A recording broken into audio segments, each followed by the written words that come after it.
hold on. You're English. Surely it should be no comment. Oh my goodness. Nah, I've got many American friends. I'll plead the fifth. Thanks. Okay, so you don't want to. Yeah, no, I'm not going any further.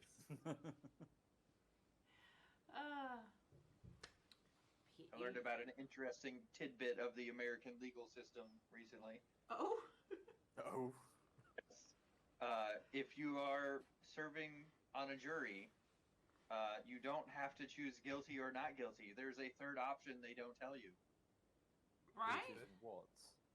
Nullification. Nullification. Right. So that essentially means you think that they're guilty, but they shouldn't be punished. What? That's a strange... So you essentially have the ability as a jury to nullify the law for that one court case. That's crazy. I suppose that's under circumstantial, isn't it? Because you could have somebody that's like, say for example, been like, let's say for example, maybe like murdered somebody, but for all the right reasons. Right, exactly. Oh, okay. Like they were abusive or something. Right. Yeah, like a vigilante kind of. Mm-hmm. Yeah. Essentially, that's what would happen if Batman ever got put in. Yeah, exactly. Exactly. Yeah. So I don't know if it's ever actually been used in any big cases, but it's there. Huh. Might look into that. And now that I've told you about it, you can't serve on a jury. Oh, You didn't plan to, don't darn worry. it. I mean, it was a. To be fair, I'm not likely to be able to sit on a jury in the US. I was going to say the same. I just figured I'd mention it. Yeah, funny. thanks for that. You've now essentially discounted me from the American jury service. So There cheers, you go. Yeah, thanks for that. Ah. That's literally the first question they ask you. I'll tick that off my bucket list. Oh, darn. I was at the top. They ask you when they're interviewing you to be on the jury. It's like, do you know anything about the legal system that would prevent you from performing your duties or something like that? And Yes. That's crazy. if you know that there's a third option, then technically that would mean that you can't answer yes to that, or you can't. I don't know. They won't let you in the jury if they know that you know. So that's why lawyers aren't allowed to be on jury service. Oh, I never really thought of that. About, like, lawyers and judges not being able to serve on a jury. Yeah, because they know the law far too well, so they'd be able to find ways to manipulate the jury, I guess. Maybe? It's interesting. Conflict of interest, I guess. More than likely, yeah. There you go, now we've had that excellent tidbit. Yes. We should start show. Yes. We should. Make sure I got everything up. I mean, Yeah. there's so no I'm Twitch gonna up. That's fine. I'm going to do the draw live. I'm not That's- going to do it by hand because, yeah, nobody wants to hear the sound of a hat and bloody paper being scrunched. So I've got a tournament generator. ASMR. And, yes. So Luke will definitely know what I'm using. It's called Challenge. Oh, yeah. Yeah. Yeah. So does that mean funnily- that we would have to argue ourselves? We may have to argue ourselves. That's so weird when that happens. I know it is. Yeah, it's just a bit strange. Let me get I do trust it you. myself every day. So There you go. That's me. I constantly have an internal conflict. Oh gosh, that's for sure. traits of being British. Yeah, I would say so. Let's see. It's funny because not too long ago I was at a it's like a coffee shop, but it wasn't a shop. It's just in the middle of a mall, so a coffee area. I mean, still technically a coffee shop. I guess it is a shop that sells coffee. And the guy was a coffee shop then. Yeah, the guy was like cleaning the table and stuff. And he came over to me and he's like, "Oh, sorry." And I went, "Oh, sorry." And he's like, "Oh, sorry. Sorry." Oh, Yeah, that. Yeah. It's like when one person tries to walk through a door and then the Yeah. other Oh person gosh, as well. yeah. Oh, I'm so sorry. Oh no, you go. No, you go. It's like when you're walking down like the path or something, and you're like trying to Yes. go on the opposite side, and you keep Yeah, you sidestep to the same side. Quintessentially British. That is the most quintessential British moment you'll ever have, I think. If you haven't experienced that at least once. It's true. Okay, They there's actually taught us on the cruise ship that in the case of an emergency to walk on the right. Nice. So like during the drill, they literally would send you to the back of the line if you went on the left side. You know what's crazy to me, now that Brent's brought that up, is that you guys over here in the UK do walk on the opposite side that we walk in the US. It's like driving, but walking. So that must go hand in hand somehow. We drive on the left-hand side, but anytime you go downstairs, like in London, you have to go on the right, which is really weird. Yeah, it's very strange to me. It's funny, but it's strange. I'm pulling up my time thingy. Oh yes, Pete, do you want to go over the rules before we start show, or do you want to do the rules in the intro? I mean, I've already explained the rules to our participants. Well, I meant for our listeners. Oh, we'll do it on the show, just because obviously we'll have some new listeners who didn't listen to last year's. That's true. So the bastards! Oh, I know, absolutely shocking. What are they doing? How have they not been around? Yeah, what kind of fans are... No, I'm kidding. We love all our fans. This is going to be fun. It will be when I'm on my third glass. Jesus Christ. I'm not on there yet. I'm only halfway through one. I know, but Jesus Christ. Always takes me by surprise every It's week. been 5 minutes. Oh, they got me at the gym as well because we have a Christmas party every year, except last year because of COVID. But the year before that was my last year to go to the Christmas party, and the lady that brought me there, she was like, "Oh, everyone, you have to see Kiley at the Christmas party. I've never seen anyone in my life drink 2 full bottles of wine, get up, and walk around as if nothing had happened." And then there was like this major fight that had happened because it's CrossFit and it's Northern Ireland. So, I was going to say, it's more of an Irish thing, I think. Yeah, so they started like fighting and broke a bunch of glasses. This isn't like a hotel lobby, guys. They broke a bunch of glasses. Apparently, I was just walking over the broken glass like it was nothing. What? Oh my days. I have no memory of it. Reminds me of the cruise again. Because my mom had a drinks package that allowed to get wine by the glass, but she couldn't get a whole bottle. Oh, that's weird. So she was asking, like, how many glasses would I have to drink to get a whole bottle's worth? And I said, all right, I'll have 4 then. That much. Oh my gosh, most people can't. But to be fair, I'm Scottish. So. Don't worry, I've seen that before on Last Orders at a pub. You'll see someone who literally goes up and is like, right, how much time have I got before you actually shut? I've done that. Okay, I'll order 8 pints then. Yes, I'm the one. And all of them are Guinness. Oh yeah, so they have to sit there a while. Everyone's got to settle. Yeah. Oh gosh. Yeah. Right. Shall we get this show on the road? Or do you want to finish that glass and then top up before we? No, I'm afraid I won't be able to remember the number of the show if I finish this glass. Okay. Good. All right. I'm glad to see you're on board. Sweet. Let's go. So we're gonna start in. This is being recorded, you know. Oh, I know it is. It's being recorded on my side too. All right, we'll wait for Luke to stop crying. No, I'm good. Right. Countdown begins. 3.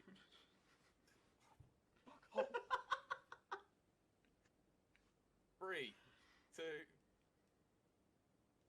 Welcome to Rapid Reviews Radio, episode 145.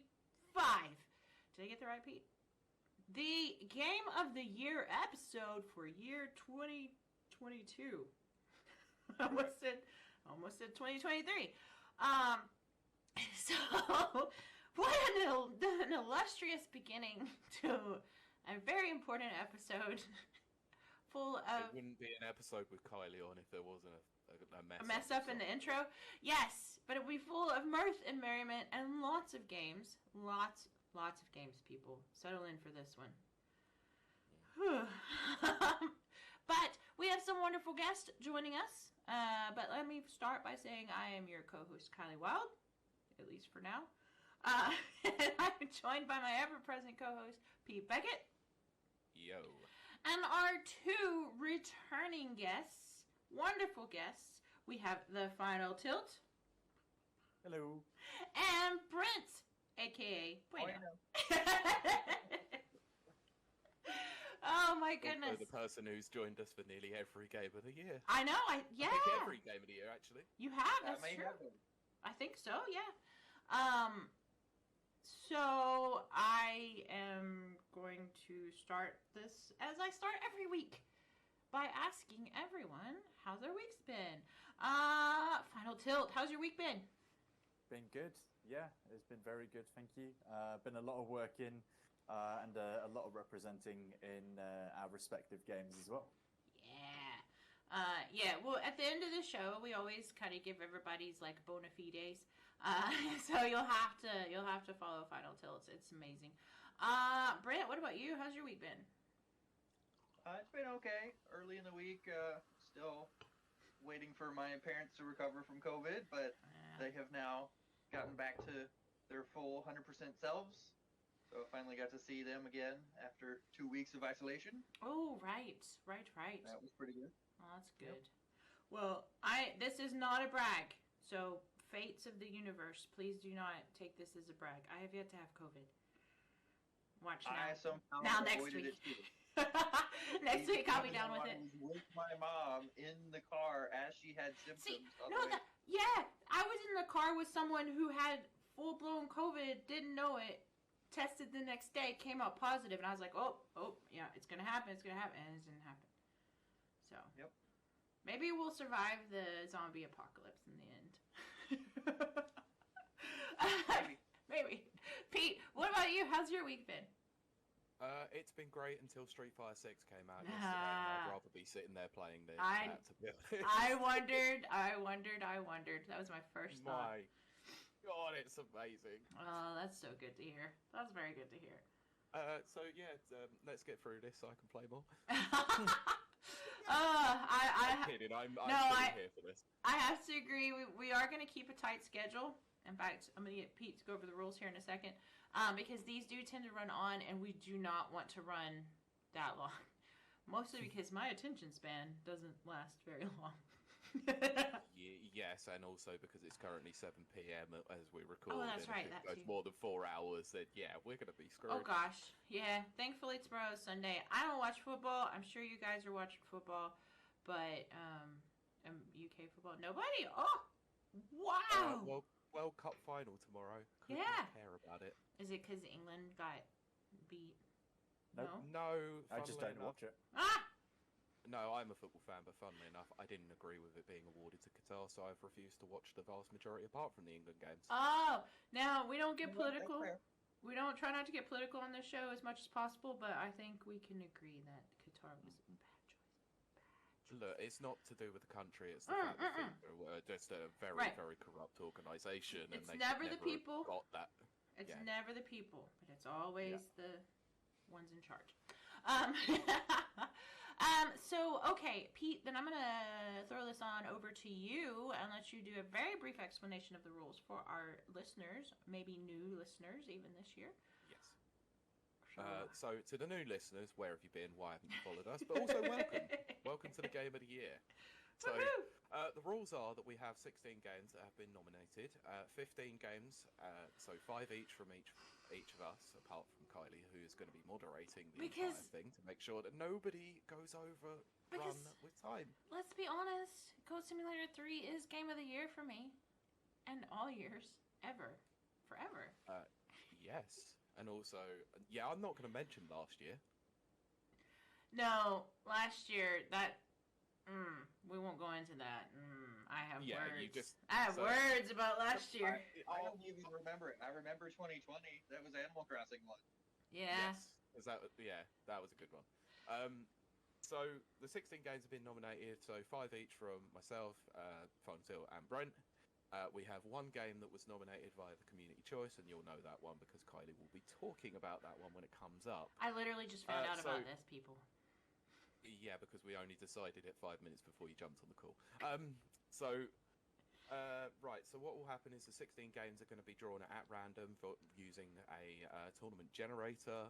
The games will get announced, and then the person who nominated it will have 3 minutes to discuss why they nominated the game.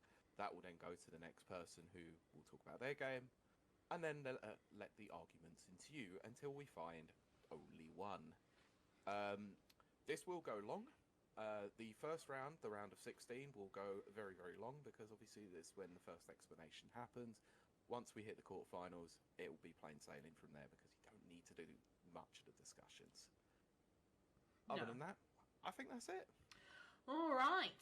Well, let's start, I guess. Actually, shall I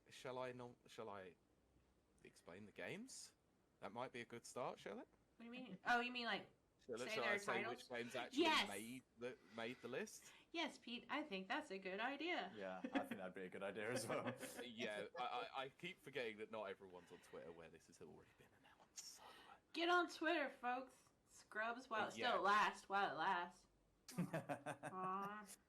I mean, let's not say anything more about that. Mm-hmm. So, anyway, so the games that have been nominated this time around are Teenage Mutant Ninja Turtles: Shredder's Revenge, God of War Ragnarok, Rollerdrome, 2 Point Campus, Splatoon 3, F1 2022, Metal Hellsinger, Overwatch 2, Call of Duty Modern Warfare 2, Citizen Sleeper, Yugiho Master Duel, Disney Dreamlight Valley, Arcade Paradise, Far Changing Tides, and the community choice, Elden Ring. All good games. Can I make a comment about my picks? You may. Just in case I run out of time. All of mine that I chose are multi-platform, and I wouldn't consider any of them to be AAAs. I think we can all agree that this year was a little bit light on those. And Agreed, some that I may have considered nominating had already been nominated, so just to kind of get that out of the way from the beginning. Yep, that is fair. I actually will preface that by saying I 100% agree with you that the AAA game development this year has not been the same as it was maybe last year or in previous years, mainly because a lot of the AAA games ended up getting delayed out of 2022. Yeah. Yeah. So maybe 2023 is the year of good games. Well, we've already had Spider-Man 2 confirmed for it. Yeah. I'm still waiting on Starfield. You got Hogwarts Legacy as well. That's coming out true. 2023. That's true. Yeah, that's early 2023 as well, which is a good start to the year. Yep. Don't forget Forza Motorsport, which is unconfirmed at the moment. Yet. Like date-wise, anyway. Starfield, we're still not sure about. We've got Redfall as well. Oh yeah, Redfall. Ugh. So I hate these headphones. I absolutely hate them. That's a good start. Anyway, let me generate the bracket and then we'll get going, shall we? We just need some elevator music. Exactly. Right, here we go. We've been generated. Excellent. I'm gonna turn my fan on. I feel generated. Good. Because I want that energy. Is that too loud? I mean it was AI generated? I was thinking that, Brent. I was gonna make a joke, but I couldn't get there. So. Oh, right. Is my fan too loud? No. Pete can mix it out if it is. I hope not. Right, so the first game out of the hat is Teenage Mutant Ninja Turtles: Shredder's Revenge, which is one of my games. Ah, wow. So, okay, I think Kiley, it's a good one to start with. It is a good one to start with. Do you want to? Kiley, I might need to pre-warn you on this one.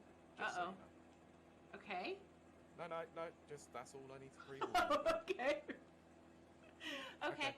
So wait. So do you want to? Whenever you're ready to start.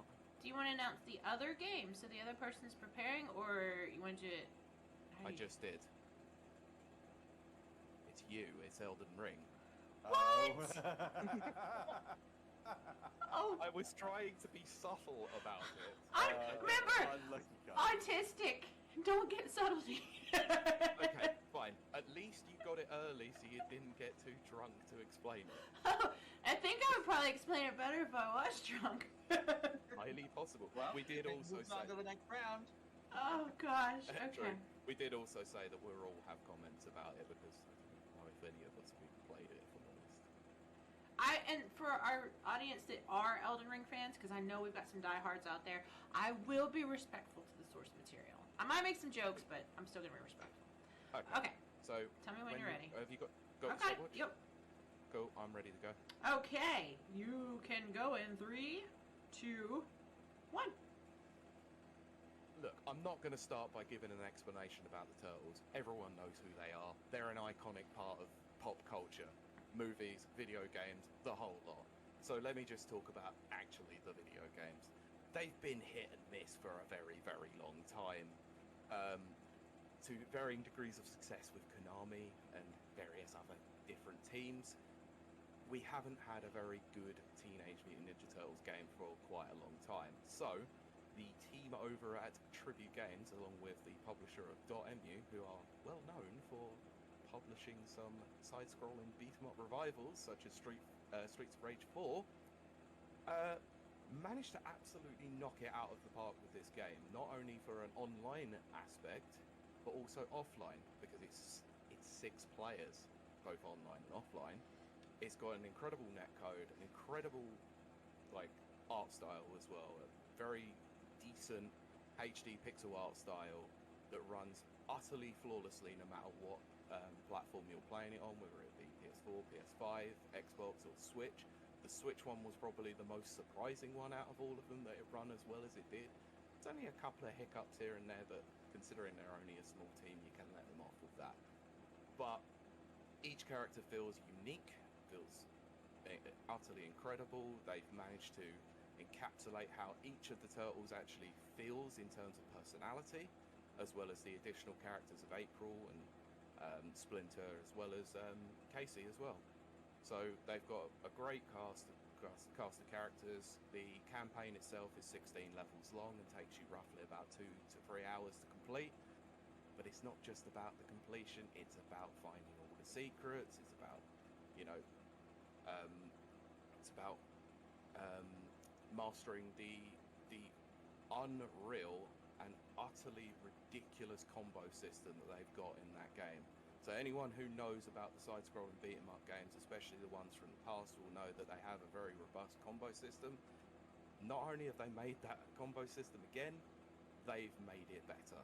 So they've incorporated wall bounces, they've incorporated ground bounces. So anyone who plays a fighting game is going to know that they're going to want to play this because it's got everything you want. It's very framey, it's very this and that. So this is the game that I put first and foremost on my list because it is the one that I had the most amount of fun with all year long. Like I said, I reviewed it, I've played it on every console, I've bought it on 2 consoles because of it, and I have recommended this to every single person across that I've spoken to this year about it, and for good reason, because it is that damn good. Time. That's pretty good. It's like you rehearsed that. Yeah, it sounded like you wrote it beforehand. No, I did have that in mind. It was the one that I made sure that I researched the most about. I guess that means it's my turn, huh?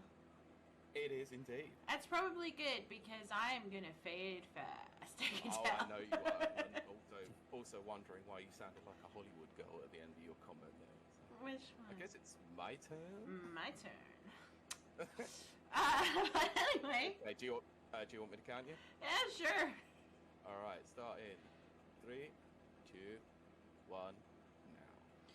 I'm gonna channel my inner Kieran here and go, well, chat, this is my thoughts on Elden Ring. If you don't know what I'm doing, I'm trying to run down the clock. So... Wow. Elden Ring. Early, you don't have to delay. Well, that's true. So Elden Ring, I will say this. Let's be honest. It's Miyazaki and George R. R. Martin. I mean, come on. That's some titans of industry right there. And Celtic mythical lore.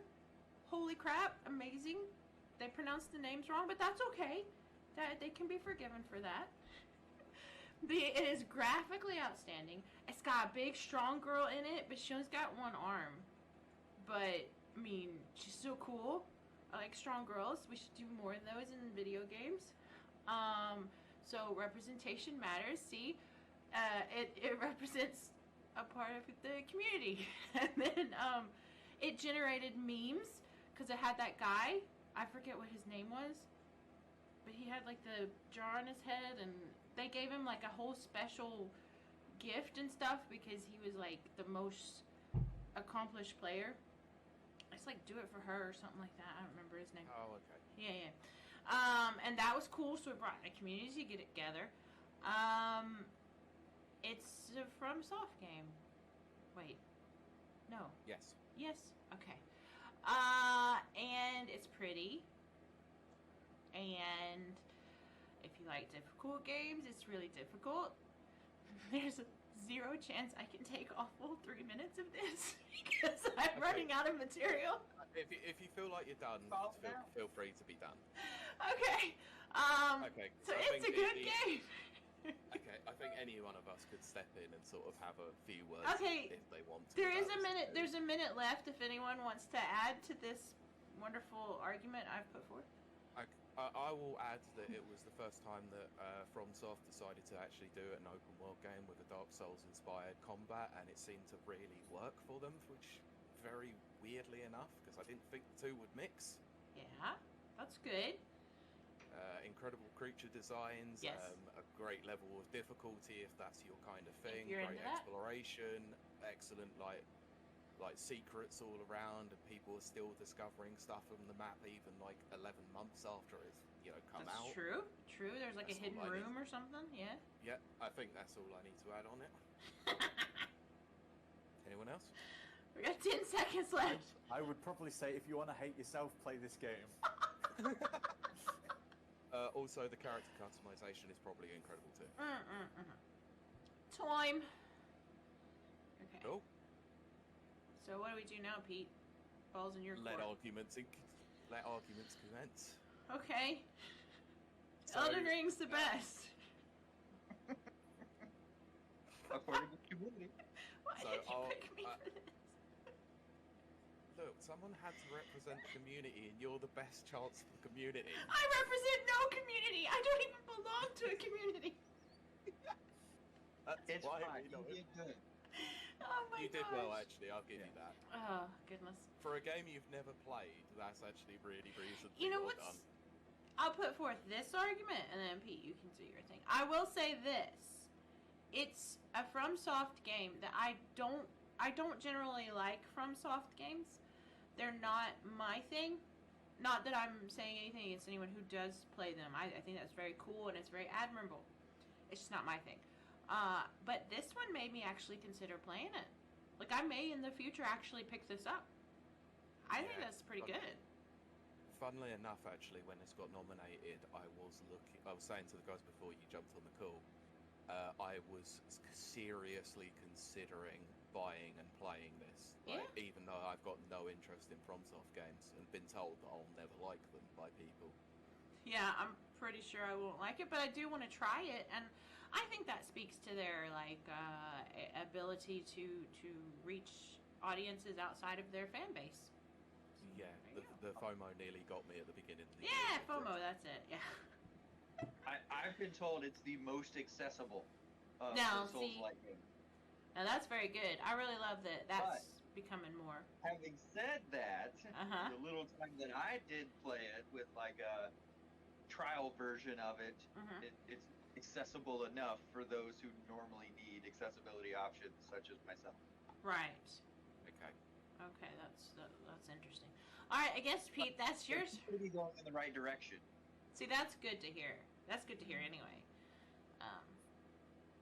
Pete, Okay. your turn. I've got two words for you on this. And why Cowabunga! No, No, why Teenage Mutant Ninja Turtles should go through, and those two words are Game Pass. It's Go on Ninja, Game go Pass. Ninja, go. Yes, Game Pass. We do love Game Pass here on this show. Yep. I mean, it's already a budget game even outside Game Pass, though, isn't it? It is, yeah. It's not a full price game, but being on Game Pass definitely sweetens the deal, and being able to actually try it out first. I love Game Pass. So it's a nice thing in terms of that, but let's be honest, it's not, like Brent said, it's not the most expensive game of all time, but the production value is like a AAA game. Rising prices of games, so that's pretty impressive. Exactly. It's a budget title that comes more feature complete than most AAA games. Ooh, true. And I know I don't want to add to your argument. But it is. You're against it, Somebody in the community will prefer it. I do like its multiplayerness. I like anything that brings people together. Yeah. Look, admittedly, the netcode when it first came out was not the greatest, but they did make some improvements to it very soon afterwards, and it definitely helped with that. Because I think you and I played it, it was so bad, and then you and Deadbeat played it, and it was perfect. Yeah, it was absolutely incredible. Yeah. Like during the review period, I had both sides of things, and it really was a bit weird. But that's also to say I have also played it on Switch online as well. It runs surprisingly well on there too. Right. So what do we do now, Pete? Is it voting time? So if anyone else has got any more comments. Yeah. So, as far as Elden Ring goes, I already mentioned how, although it is the most accessible, it is not accessible enough in my eyes. But I do recognize that it is cutting edge. It is a new thing, melding the open world with that combat style. And I can almost see in the future there being like an open world roguelike, which I never thought would really be something that existed, but this game's kind of close to that.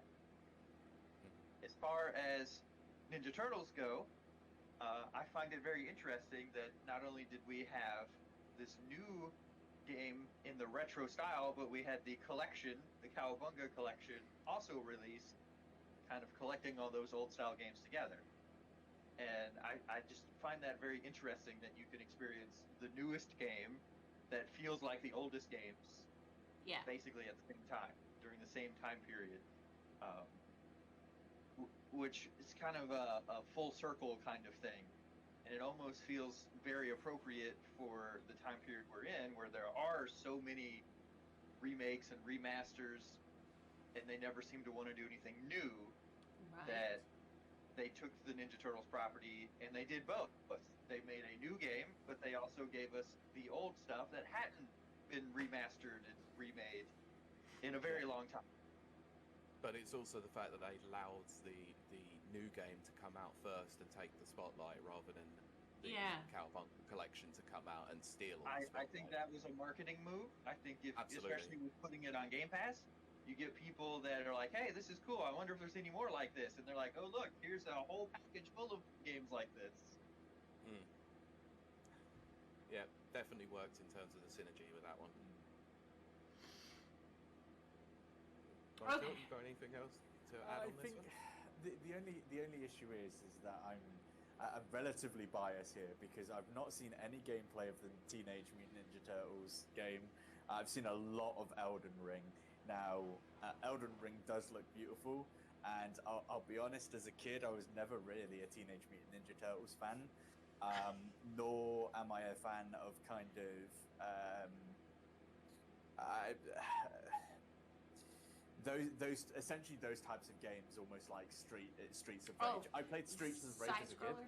Yeah, exactly. Yeah. I played Streets of Rage as a kid. That was fine when I was a kid, because at the time that was what gaming was. You know, a lot of gaming back then was kind of side-scrolling, stop, beat a few people up, and then move on. Yeah, we're in the modern day. Give us something new. Give us something, you know. Give us something like open world. I'd love to see open world. Pokemon's done it. You know, for example, Pokemon, the one that was very linear. You had to here. You had to go there. They opened it up. They made it amazing, and yeah, Pokemon's pretty buggy. I think I'd probably have to go Elden Ring for this. That's totally fair. I get the argument where you're coming from, but just because something feels outdated doesn't necessarily mean they can't advance it. Because I think True. with the retro revival, like scroll and beat 'em ups, they play into the aesthetic more than anything, but they do run incredibly well. Like Pete there's loves not any beat 'em sort of ups. like, yeah, I do. But it's also not the fact that you've got the hardware limitations that means you have to stop. It's just a conscious choice as to, you know, how they've made the games in the past, and it is supposed to capture that magic again. Yeah, I think if I wanted to, the problem is that, I mean, I do understand where it is that you're coming from, but I think if I wanted to go back and recapture those moments of like nostalgia and the aesthetics, you know, give me my Sega Mega Drive, give me my Nintendo 64, Right. I'll go and play it as it was, you know, as those games were fully intended to be played. Or yeah. ROMs. Cough ROMs. Well, we don't. Rapid Reviews Radio does not condone the use of ROM. Pete, I have a question though before we continue. Continue. What happens, because we've got 4 people, what happens in the case of a tie? Well, as someone who's supposed to be the moderator, usually you don't get the. Oh, I don't get a vote. But in this one, you You're do because you're voting community. There's an abstain vote. Yeah, so there is a potential for abstaining. Yeah, I forgot Okay. to explain that. So there is a. Okay. You can choose to vote, or you can choose to abstain until the final round. Right. Okay. I think that's fair. So I guess this is the round of voting then. So Mhm. wow, no surprises. I'm going with Teenage Mutant Ninja Turtles. Brent, how about you? I'm just going to apologize now to all the Elden Ring fans and From Software fans. I know it won all the awards, won the community choice, and it's just something that people really do enjoy. I gave it a try, and it just wasn't accessible enough for a wider audience to really be Game of the Year, in my opinion. Now, Ninja Turtles, on the other hand, I remember playing Turtles in Time on the Super Nintendo too many decades ago, and it would blow my mind thinking that you could play with 6 people back then, because we Right. had to fight over whose turn it was to play. Yeah. And Yep. even though my sister enjoyed playing it with me, it would have blown her mind to have an actual female character in April Right. to play that game with. So I have seen how this game has just really pushed the boundary of that kind of style, and I really want to see if there ends up being more in the future that they make. Why couldn't there be a whole new trilogy of games that are just as enjoyable as those old ones with modern sensibilities? So I'm gonna have to go with Ninja Turtles. I think that's fair. Brent, why have you put that into the ether now? I've now won a trilogy of Turtles games. Told you. Why not a quadrology since there's 4 of them? It would make sense.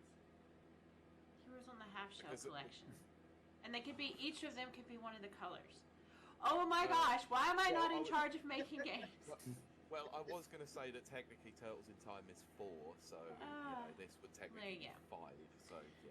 Oh goodness, go Ninja go. I'm gonna say this. I'm going to have to abstain. I'm so sorry. I have to abstain on this vote. A, I didn't know I was gonna be voting. But Oh, fine. B, because I've never played Elden Ring. And I played a total of like 10 minutes of Turtles, and it was so buggy. It was so bad. My experience wasn't positive, but that's not a reflection of the game. Remember that intro. Just remember that intro.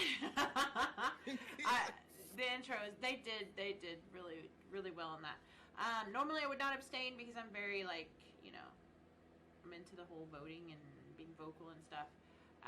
But I have to because I literally, this was dropped in my lap 5 minutes ago. You don't have to vote unless we have a tie. Yeah, so I'll be the tiebreaker. I'm Vice President Kamala Harris. So, on this one, I'm going to abstain. So, Pete, Would you like to announce the first? Final tilt. I'm He's- just going to confirm that you voted for Elden Ring. I did vote for Elden Ring, yes. Fair enough. Okay, so I mean, somebody had to do it, or no one I- would do it. I think it was pretty Elden valid. Ring fans, I got you. There you Elden Ring go. fans, I got you. Representation, yeah. look, the Turtles might have gone through. I'm happy about that, if I'm honest, because it was my game. But I'm going to just take this moment to say thanks to the community for obviously putting in, Elden Ring as a vote and all the games that were nominated. I feel bad that I didn't get a chance to play this year. Like, Yeah. I don't feel great about having games on the list that I haven't played. This year has been one where there's a couple on there. It's unfortunate, but it's one of those games, like I said, that nearly got me to buy it, and I'm not a FromSoft fan, so it was like to get me as close as that to actually making the plunge is quite an achievement for a FromSoft game. No. I also want to say that even though I've already apologized for already not voting for Elden Ring, we're not here to make a Game of the Year list that is the most popular or that what everybody votes for. Yeah. We're here to give our personal stories of these games, and that's how we determine the Game of the Year. And I hope that our listeners understand that. That's Yes. why you come and listen to this, as opposed to insert famous website here, top 10 Yeah. for the year. No, this is a personal touch. I was gonna say, this is why Rapid Reviews Game of the Year is good every year. So, because we're authentic voices, and that to me, authenticity to me is the supreme, like superior. Yeah. You know what I mean? We're not filling a quota. We're not acquiescing to advertisers. We're being very authentic, and that's what I care about. But I will say, Pete, that took 20 minutes. We probably need to. Oh, I know. Well, it was Elden Ring. There you go. Our homage Well, that to was Elden very- Ring. If we didn't spend time on it, people would be upset. That is true. Right. Because, as I said, I do realize a good portion of our audience are Elden Ring fans, and this is not to disparage Elden Ring. I just can't play it, but I want to, and I will. Yeah. Eventually. Fair enough. Yeah. All right. Next set. Pete, you're up. Okay. So, next up we have Metal Hellsinger. This one is mine. Oh, I love good. this game. Okay. Yeah, Okay. I love this game. Hellsinger versus. That would be Overwatch 2. Wait, who's got that? Oh. Oh, I know. Oh. I'm sorry, Lou. Oh no! He has to argue himself. Oh no. They're no. both my games. Okay. I know. Oh, I I'm so sorry. hate No, that. I had to do that's that fine. last year. Oh. I will try and do an equal argument for both, but I feel that I know which one's won already. Okay, fair enough. So I'll start with Metal Hellsinger. This game is absolutely great. Do you like heavy metal music? Do you like popular names, like as in singers that you've heard of in heavy metal bands? Do you like Guitar Hero? Then and also basically roguelike games. If so, Metal Hellsingers is for you.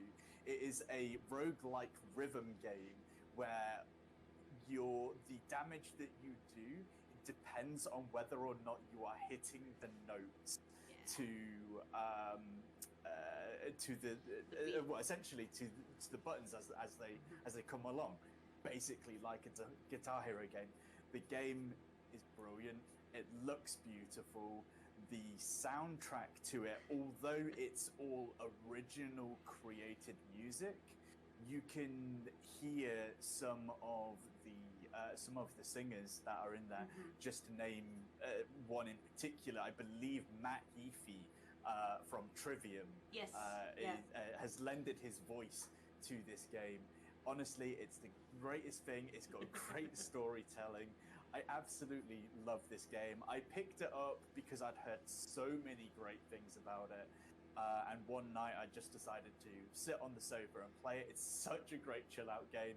Although it is a rhythm game, it can be quite stressful at times in the boss battles, and it is very punishing if you're not hitting those notes, because you've got hordes and hordes of demons coming at you, and just Metal Hellsinger, yes.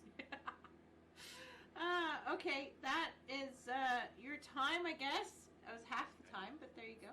So just to clarify, I just wanted to say there are some of the vocalists that were involved were Matt Heffy, like you said, Alicia White-Gluz from Arch Enemy, Randy Blythe from Lamb of God, Tatiana from Ginger, and Serge Tankian from System of a Down. Yes. And don't forget, not only is the Series X version on Game Pass, but the Xbox One version is now on Game Pass as well. That is true. That's how I played it. Yeah, so that's how I got my hands on it, is through Game Pass. It's the only reason I played it, because I saw that it was on Game Pass. And I'd heard so many good things about it. I was like, I'm a metalhead at heart. I have to give this a go at least once. And I just kind of fell in love with it.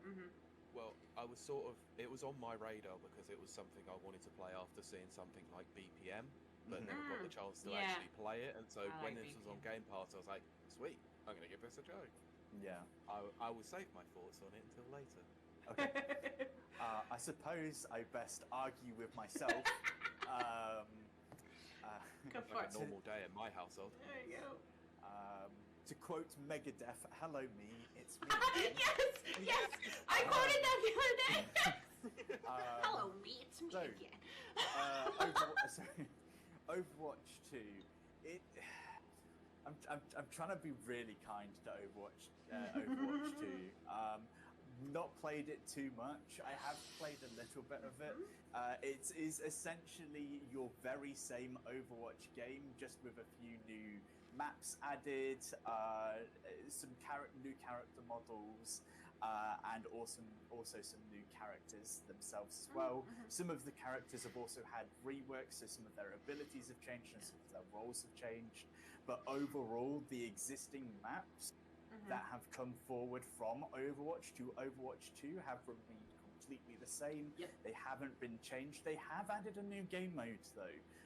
With the robot push, which is seeing mixed reviews. Some people like it, some people don't. But I mean, I'll be honest, I'm not gonna give Overwatch 2 as much time as I did for Metal Hellsingers, because it's Overwatch 1. Yeah, it's just Overwatch 1 DLC. Really, honestly, like this. I mean, I know I'm trying to I'm trying to start an argument so it goes up against Metal Hellsingers, but I've got to be genuine to myself and say that why could this game have not been a 40, maybe 60 gigabyte update?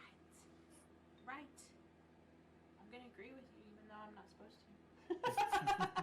Yeah, you're supposed to be impartial. I can't help it. You guys know how much I play Overwatch, or used to. Oh, I know. But yeah, I mean, that's my thoughts on Overwatch 2. Okay. So just to be frank, Kylie, this doesn't necessarily mean you can't comment on the game. So if you feel like you want to, feel free to talk about them because you are part of the discussion as well. I will comment on the games, but I'll keep it very brief because we can't go 20 minutes each game. I know, but yeah, big games like Elden Ring and that, it's quite. So, right, that is true. Metal Hellsinger is cool AF. I just love it. I think I'm surprised it isn't even bigger than it is. Like it was still very well received. Don't get me wrong, but I really think it should be even bigger. Absolutely. It is just pure fun. It's just pure fun. And then yes, as an Overwatch player, and then Overwatch 2 attempter.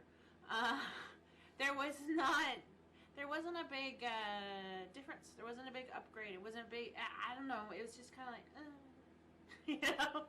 And absolutely. After being promised for so many years, like so literally years, if you know anything about Overwatch and the Overwatch community, we were promised since like 2018 Overwatch 2 is something like that. coming, and it's going to be big, and it's going to be huge, it's going to be great, and then it just... And it was Overwatch.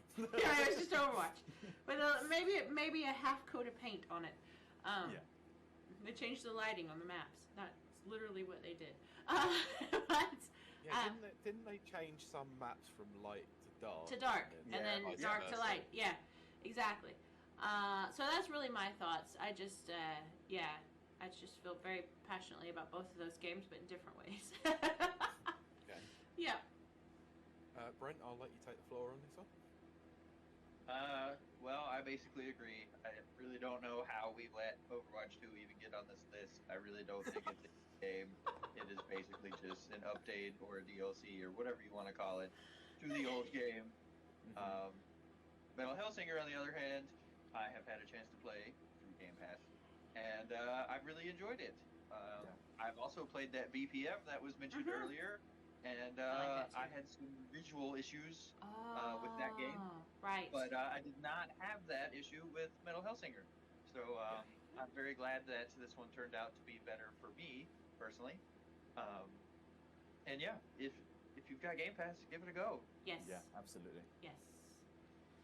Yes, because that's exactly what I did with one of these games, and not the other. Even though it was free? Yes. So, let me preface this. I've made no bones about it. I did not like Overwatch that much when You're I not played the first game. FPS. You're not an FPS player. No, it's not so much that I'm not an FPS player. I'm not really. Yeah, But you're it's not. also, I don't know why. It just didn't gel with me at all. Right. I played a few games and it just didn't click. Like, Yeah. I guess I was playing it a lot later than everyone else, and everyone else is much better, and that's the problem. Oh, That's yeah. the shooter. Yeah. Because it is its own thing. It's totally its own thing. Yeah. Yeah, but I understand what makes Overwatch great, and it's not to say I don't used like to. Overwatch, because I've watched a lot of Overwatch. I like the tournament side of things. I like all of that. So from what I've been seeing from the community in terms of Overwatch 2, it's mostly been negative, and it's not been ideal to see, considering the fact that it's gone free to play, it's gone, it is on Xbox, like, available right there and then just to play for free. But yet, they've not done enough to, quote-unquote, justify not the price of Yeah, entry, exactly. but the actual time of resource in terms of anything. Like, people do not want to put their time into this Right. because it looks like a lazy upgrade. Yeah. Which... And one of the just to add on that as well, one of the worst things that they did is that people then couldn't go back and play Overwatch 1 because they closed down the servers Right. for Yeah, a day and a half before. So that day and a half period before Overwatch 2 came out, Overwatch players literally had nothing to do except potentially find other games. So they properly alienated their own fan base. They really had a struggle with that, because what could have potentially have happened, and has probably happened in some cases, is that as soon as the servers for Overwatch 1 ended, they would then go on to play another game. They get hooked on that game and go, actually, I really enjoy this. I'm not even going to bother about Overwatch 2 anymore. Cough, Valorant, cough. Yeah, I was literally just about to say Valorant was probably the one. But I mean, so yeah, I'm interested to see what happens with Overwatch 2. But at its current state, I can't say that I would have nominated this personally. But that's not to say that I did enjoy Metal Hellsinger, because I don't think I enjoyed it as much as everyone else did. Really, Pete? Because you like metal. I love metal. Yeah. But I'm not a rhythm game player, so I couldn't get into the rhythm game aspect of Yeah. it. That was my only. Sorry, I think you can turn that off.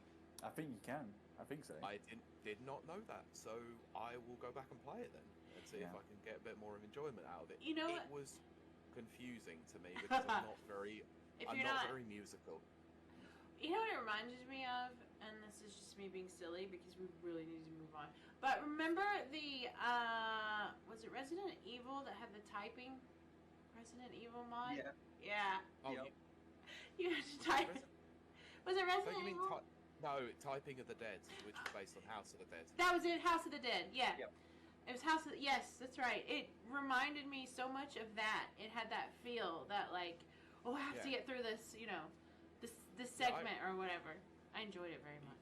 Yeah, there was a big difference with that, as I at least know the keyboard. Yes, exactly. Yeah. I'm not very musically inclined. I love listening to music, but playing music, totally different thing. That's very interesting to maybe talk about in the future. But not now. Yeah, for sure. Yeah, if I'm going to vote anything, only spoke more positively about one game. Is Metal Hellsinger. Okay, Brent, what's your vote? I'm also going to vote Metal Hellsinger. I mean, metal music is not my favorite, but it doesn't take away from the experience of the game. At its core, it's a Doom-like experience. It is. That's very true. And as I said, if you're not into rhythm games, just turn that part of the game off, and you'll still enjoy it. There you go. Well, I learned something. Final Tilt, what's your vote? Well, it's going to have to be Metal Hellsinger. I just love everything about the game. Just everything. It is great. I'm not going to vote, obviously, because it's not a tie. Because it's an overwhelming majority. Metal Hellsinger moves to the next bracket. Yeah, it does. So next up we have, and I'm going to let Brent go first on this one, which is Disney Dreamlight Valley against Point Campus. Ooh, who's got 2 points? Ooh, interesting. Okay. Yeah, I get to rest my voice for a bit. After arguing with yourself. It's always unfortunate when a game comes up against when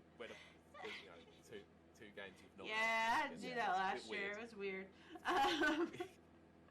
All right, Brent, your time begins now. Well, I call this my mainstream pick. This is the game that I imagine most people are at least familiar with if they've not actually played it. Yeah. It is available on many different platforms. Yes. And currently in early access, you can play for free through Game Pass, or you can wait until early next year when it becomes free to play, and you can just play, for free. Right. It is basically, at its core, a farming sim, kind of community building like game set in a Disney world. So think like Animal Crossing and Harvest Moon and those type games, but everything Disney. But on top of that, it has a little bit extra kind of adventure to it. There's actual quest lines. You get to explore these different areas that are pockets of these Disney locations, iconic Disney places. You get to meet these different characters, and you can pretty much do what you want. If you like the farming aspect, you can do that. I was really into the cooking, so I wanted to fill up my cookbook with all the available recipes. So I spent a lot of time collecting ingredients, trying different combinations to find these things. Obviously, you could just Google it and find someone's list and go from there, but that wasn't fun to me. I wanted to discover them myself. And I was able to progress through the game just by doing that. I didn't have to go do other things that you can do in the game. I'm also very surprised by the freedom that they were given with these Disney characters, which is kind of unusual. And a good example of this is if you bring Scar along with you and you go talk to Ratatouille, there's like threats of eating him. Oh my goodness. Yes. That's actually kind of cool. That would never happen in any other game. No, that's It doesn't very cool. actually happen. There is no violence. But I was very surprised by that. That's very right there, you lost me. No violence. We need violence. Choose violence. It's a very kind of tangential thing. It only happens in certain situations. It doesn't always happen. Right. In your playthrough, it may never happen.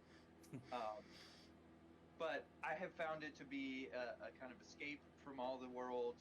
I've seen a lot of people that started streaming it. There's been a lot of Twitch activity with the game. There has, yeah. And it's only in early access right now. Mm-hmm. So I feel like as time goes on, it goes into free to play. They're putting out content every month. It's going to be a really good game. I was allowed to nominate it this year because it officially released in early access this year. And so I thought it deserved to be on the list. Excellent. Oh, bam! 2 seconds left to go. Yep. Very good. I know my 3 minutes. Yeah. Very good.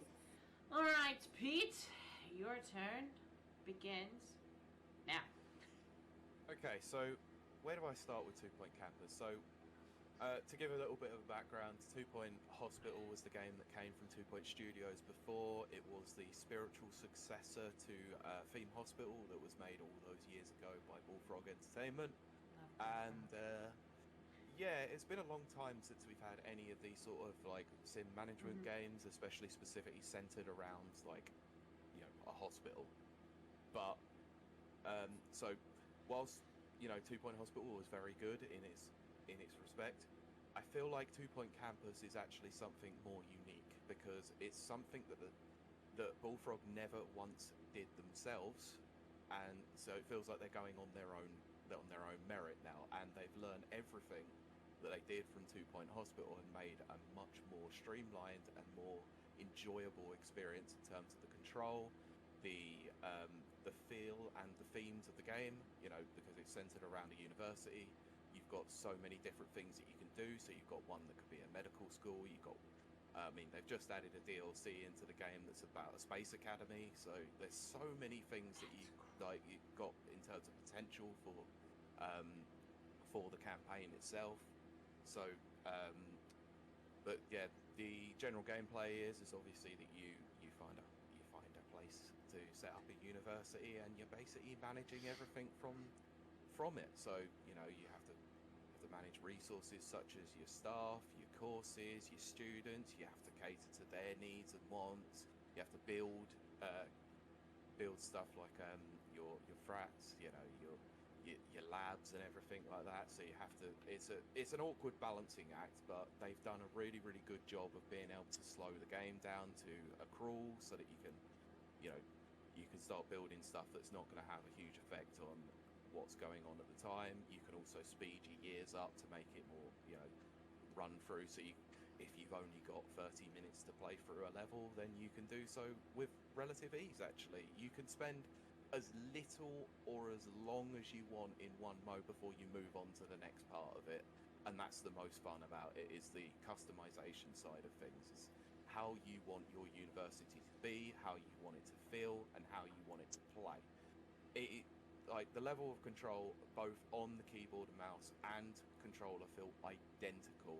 They have not allowed the control scheme to be nerfed in any way, shape or form on a controller, but they've also made it as incredibly detailed on the keyboard and mouse like it was back in the day, that actually I don't tend to play many games on keyboard and mouse, but I would for this game because it's so much more control with it. But those are just little things. It's the feel of the game. It's the humor of the game more than anything as well that just makes this a very enjoyable experience to me. Well, that's your time. Like, yeah, I knew it was close. You literally hit it like 2 seconds. Oh, you took the 2 seconds that Brent left. You took the 2 seconds. Okay. But I will ask Pete, does it still have the same announcer? No, different announcer. Really? Uh-oh. Slightly different. There goes my points. Oh, no, I'm kidding.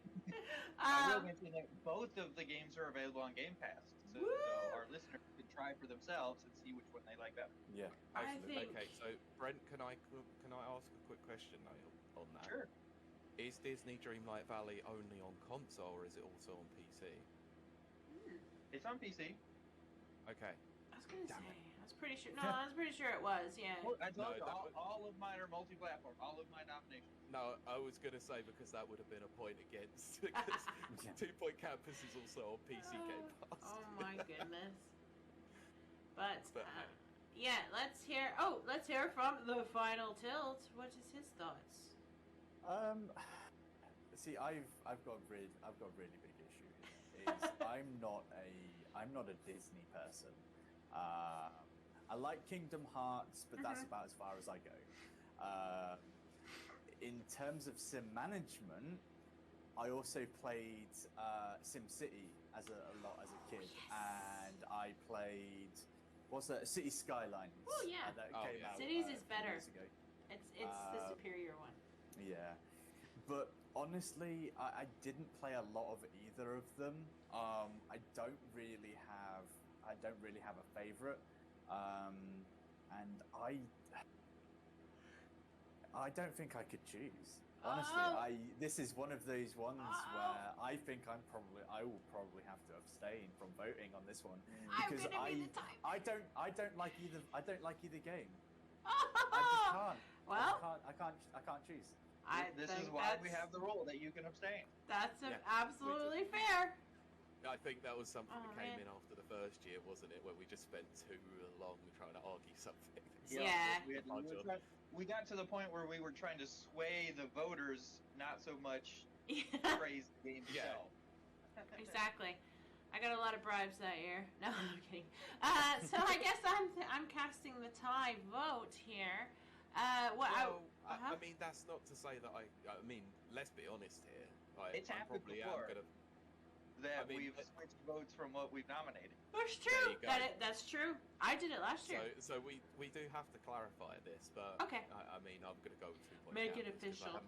I haven't played Disney Dreamlight Valley, but I did watch a lot of Chloe streaming it whilst I was on holiday, and it did look fun, at least. Exactly. Well, Brent, what about you? What's your vote? I am very much on the line of abstaining because I do enjoy both games. No. However, I think Disney Dreamlight Valley is a more unique experience than 2 Point Campus that already has other sim-like games. We already mentioned like SimCity and City Skylines, 2 Point Hospital, but I do think that this Disney Dreamlight can become something unique when it fully releases. So I'm gonna have to keep my vote there. Excellent. I can respect your reasoning behind that as well. But Absolutely. I mean, I'm going to call into question though, just Oh, gosh, for 'cause the sake it's of fairness here, is that you did mention games like Animal Crossing, so it's not that unique. Well, it's kind of a meld, though. It has Oh, there that you go. portion of the game. A It has melange. the Disney portion of the game. It has like an RPG portion of the game. It has all of it melded together in a way that no other game has done. Okay, it just now to me it just sounds like it's a little bit unfocused, whereas Oh gosh, it goes. Point Campus Pete, knows Pete, what Pete. it wants to be as being a You all sim know how management it game. all melds together very well. Oh I my know, goodness. I know. Pete's being Pete. I'm being me. Yeah. Yes. Okay, so it's up to me. Yeah. So here's what's funny. Even though I said we weren't going to do this, even though it's already been 20 minutes on this set, the bad thing is, We've had our first abstention. It happens. yes, it's true. The bad thing is, both of these games are in genres that I actually enjoy because they're simulators. Both of them are different simulators, but they're still simulators. True. Yeah. I will say I watched a little bit of the Disney one through Let's Players. Call Me Kevin did a video on it. Hey, at least I shouted out our own writers. I know, right? That's very good, Pete. But also, Call Me Kevin also said 2 Point Campus. I don't actually, know I think he any did of our Theme writers that did a stream of that. Yeah, I might have done Theme Hospital, I'm not sure. Or 2 Point Hospital or whatever. But I do have to say, for me personally, I think Disney has potential, as Brent said. I'm going to agree with him in that respect. So I think, again, it could even qualify in 2023 as a Game of the Year then, because it will be official release. But If it's on this year, it's not counting. we Is probably that should especially if it wins this one? Especially if it beats 2 Well, Point yeah. Campus. I Yes. think we haven't set up rules for 2023. I was gonna say we probably will discuss Oh, that.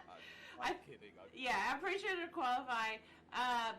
But I will say that 2 Point Campus is more in line with what I love 2 Point Hospital and Theme Hospital, and those sorts of sims are my preferred one. That's just my personal preference, but I do see great things coming from Disney. I think it's definitely a 2023 contender, especially with Kingdom Hearts fans, because it does have those little pockets, as Brent mentioned. But personally, for this year, for 2022, I'm gonna have to go with 2 Point Campus. That's fair. Okay, so we have a resounding victory. I don't know that it's resounding. It's more a little bit like, you know, it's more like, I know that Disney can qualify next year, so I'll go with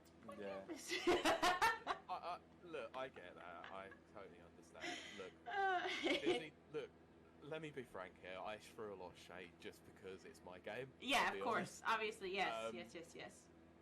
But I did really enjoy what I watched of Disney Dreamlight Valley, like through Chloe's stream. It looks like a really enjoyable game for a Disney fan who's like, I'm a Disney fan. Let's say. Yeah, exactly. They'll get all the subtle little references, the little nods and everything. I do like that.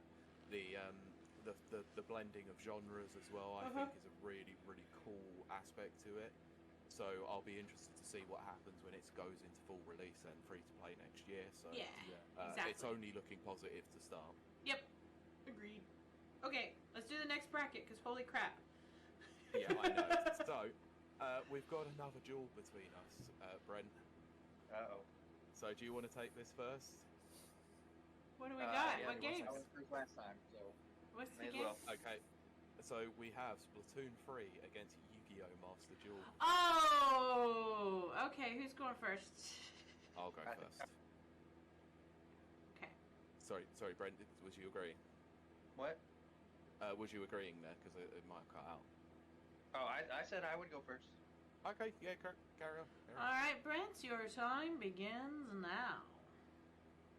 I know. Yu-Gi-Oh's not for everyone. I know. Magic more popular. I know these things.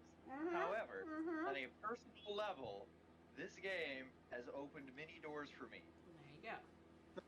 It came out in early 2022, free-to-play game, multiple platforms, including mobiles. So literally everyone can play it. And it has a free-to-play structure that doesn't really force you to ever pay money. It has a currency in the game known as gems, but it is not separate. There's not a separate premium currency and in-game currency. Everything you do in the game will earn you gems, just like you could buy gems. So if you play enough, you will get enough to buy packs. You can also break down unwanted cards or extra cards you have to get materials to just make the card you want. So you never have to keep pulling to try to get the one card you want. You can just craft it. It is a very good system to make whatever deck you want. There's over 10,000 cards in the game. Oh gosh, of course there is. Many different ways to make a deck. And none of them are particularly overpowered to others because they have monthly updates to a ban list. Blue Eyes White Dragon. They will either completely ban cards from the ranked duels, or they will limit the amount of cards that you can put in your deck of that kind. Oh goodness. You can still use the banned cards in casual duels if you so choose, but in the ranked mode, it has this ban list that is updated every month. They also have a different event every month. Sometimes it is kind of a themed thing, trying to get you to play a certain way. You know, like a Link festival where they want you to use Link cards. I know you probably don't know what that means, but as an example. And then other times it's a more general event, like the one going on right now, where you just play and you try to rank up and you get rewards for winning. The game has introduced me not just to Yu-Gi-Oh's video games, but also to the paper card game. I now have about a dozen decks that I have built, and I go to monthly game nights in my local game store. I've also been exposed to the anime that has several different versions and seasons that I have been watching through. And it is just an amazing experience that just playing this one free-to-play game has opened so many things for me that I have enjoyed over the past year, when, to be honest, there's not a lot of things to enjoy in our current time period. And I just really respect that. All right. Now you are done. A little bit short on that one. You were 6 seconds. In the discussion stage, you are going to hate me. I can't wait. All right, Pete, are you ready? Your time. Oh, not after that. Your time begins now. What do you really say about the third game in a long-running series? And especially a series like Splatoon, where it doesn't, like with Overwatch, it doesn't tend to change too much between. So you can only really talk about the aesthetic of the world itself, the graphics, and the changes to the weapons. Now, they've added some new weapons into this compared to Splatoon 2, and whilst they are really, really interesting, I don't know if they fit with the actual aesthetic of the game, unfortunately. But who doesn't want to use a bow and arrow? Who doesn't want to use an ink roll that looks like a katana sword? They look cool as hell. They are some really interesting and unique designs, as always been with the Splatoon games. But what we all want to know is how the game actually feels. And the game feels as impressive and as ridiculously good as the previous two iterations. They are games that really surprise, because Nintendo actually has somewhat of a focus on an online mode, and it seems to work, which, given 2022, doesn't always seem to be the case with Nintendo. So, gotta give them credit for that. You know, it is one of those games that has helped to introduce me to new people, such as the Together We Play lot, and I have been joining sessions with them, and it's always fun, getting a group of people together, even, 8 people, two teams of 4, just playing different modes and just enjoying the general aesthetic of the game and the general feel of it. It is just one of those community games. You can just have fun either by yourself or you can have fun with people.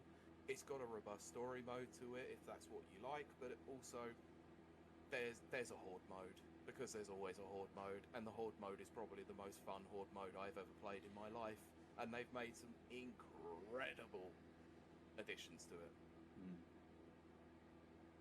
Is that my time? Well, it's actually, you still got a minute left, but that's fine. No, I'm going to keep going. Okay. You're pointing at me because I... No, it's just like, ODST horde mode's best. But anyway. Okay. No. So, it's the balance of the weapons. It's just, they've managed to do some really interesting balancing with weapons that seem to be somewhat overpowered last time. They've managed to nerf them down, but also still make them as fun as always. They nerf the arrow spray. I'm really annoyed by it, but hey.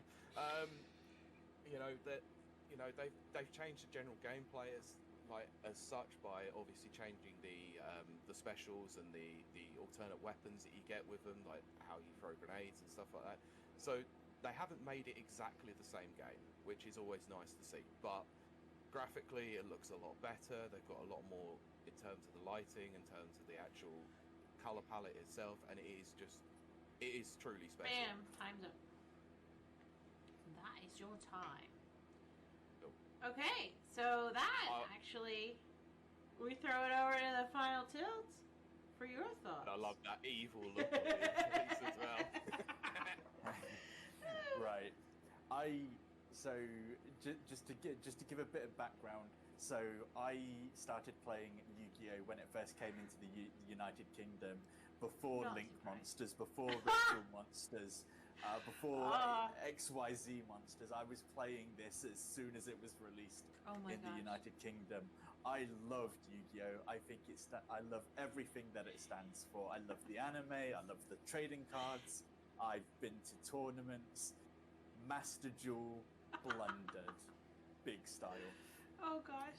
As you said, it was released early 2022. And that was the worst time for it to release, as that was when everybody was coming out of the COVID-19 lockdown. What they should have done is that they should have fast-tracked the production and released it in COVID-19 lockdowns.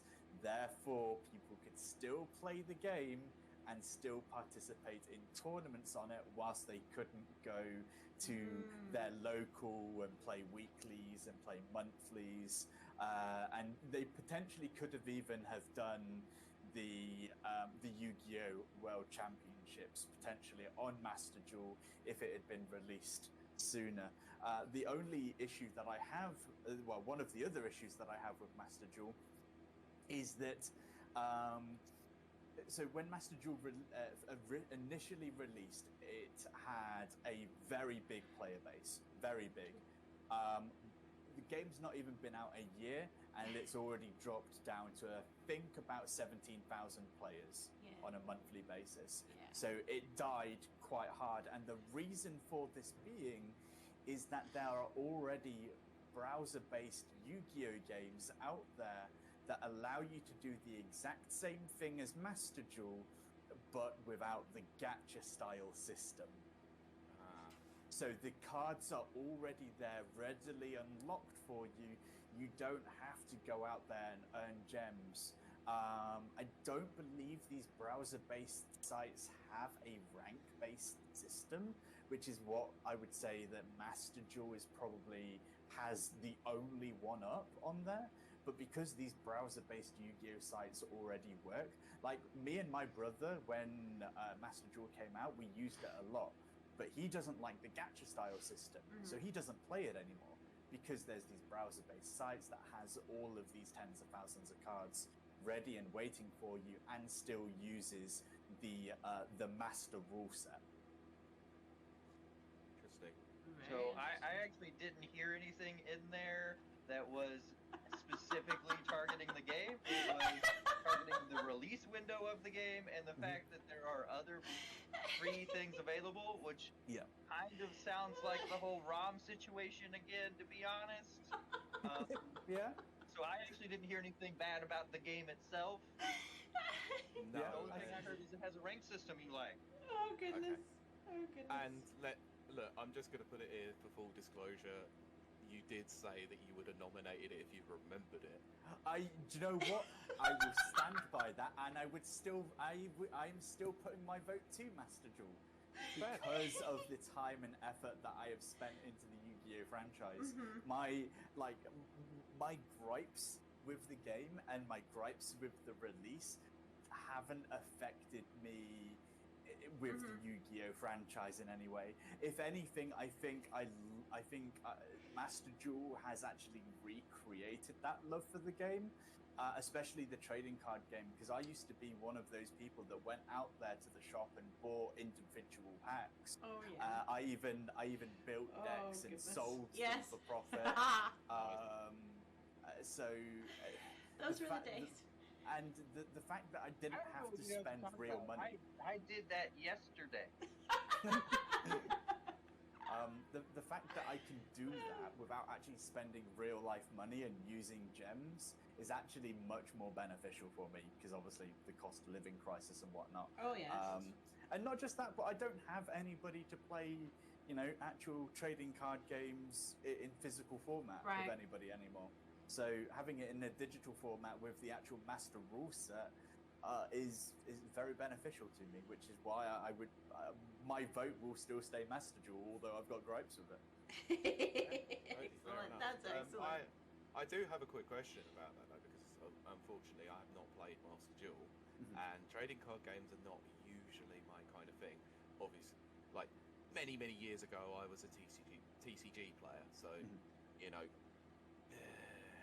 and it wasn't. I didn't enjoy it as much as I probably should. But I always have a passing interest in Yu-Gi-Oh! Always used to see it, and the characters' designs always used to look cool. But unfortunately, do you feel like that we've had another bigger card game this year that's taken more people by storm that could somewhat overshadow this? Marvel Snap. I didn't want to mention the name of the game. Thank you. Well, I already mentioned that Yu-Gi-Oh is available everywhere.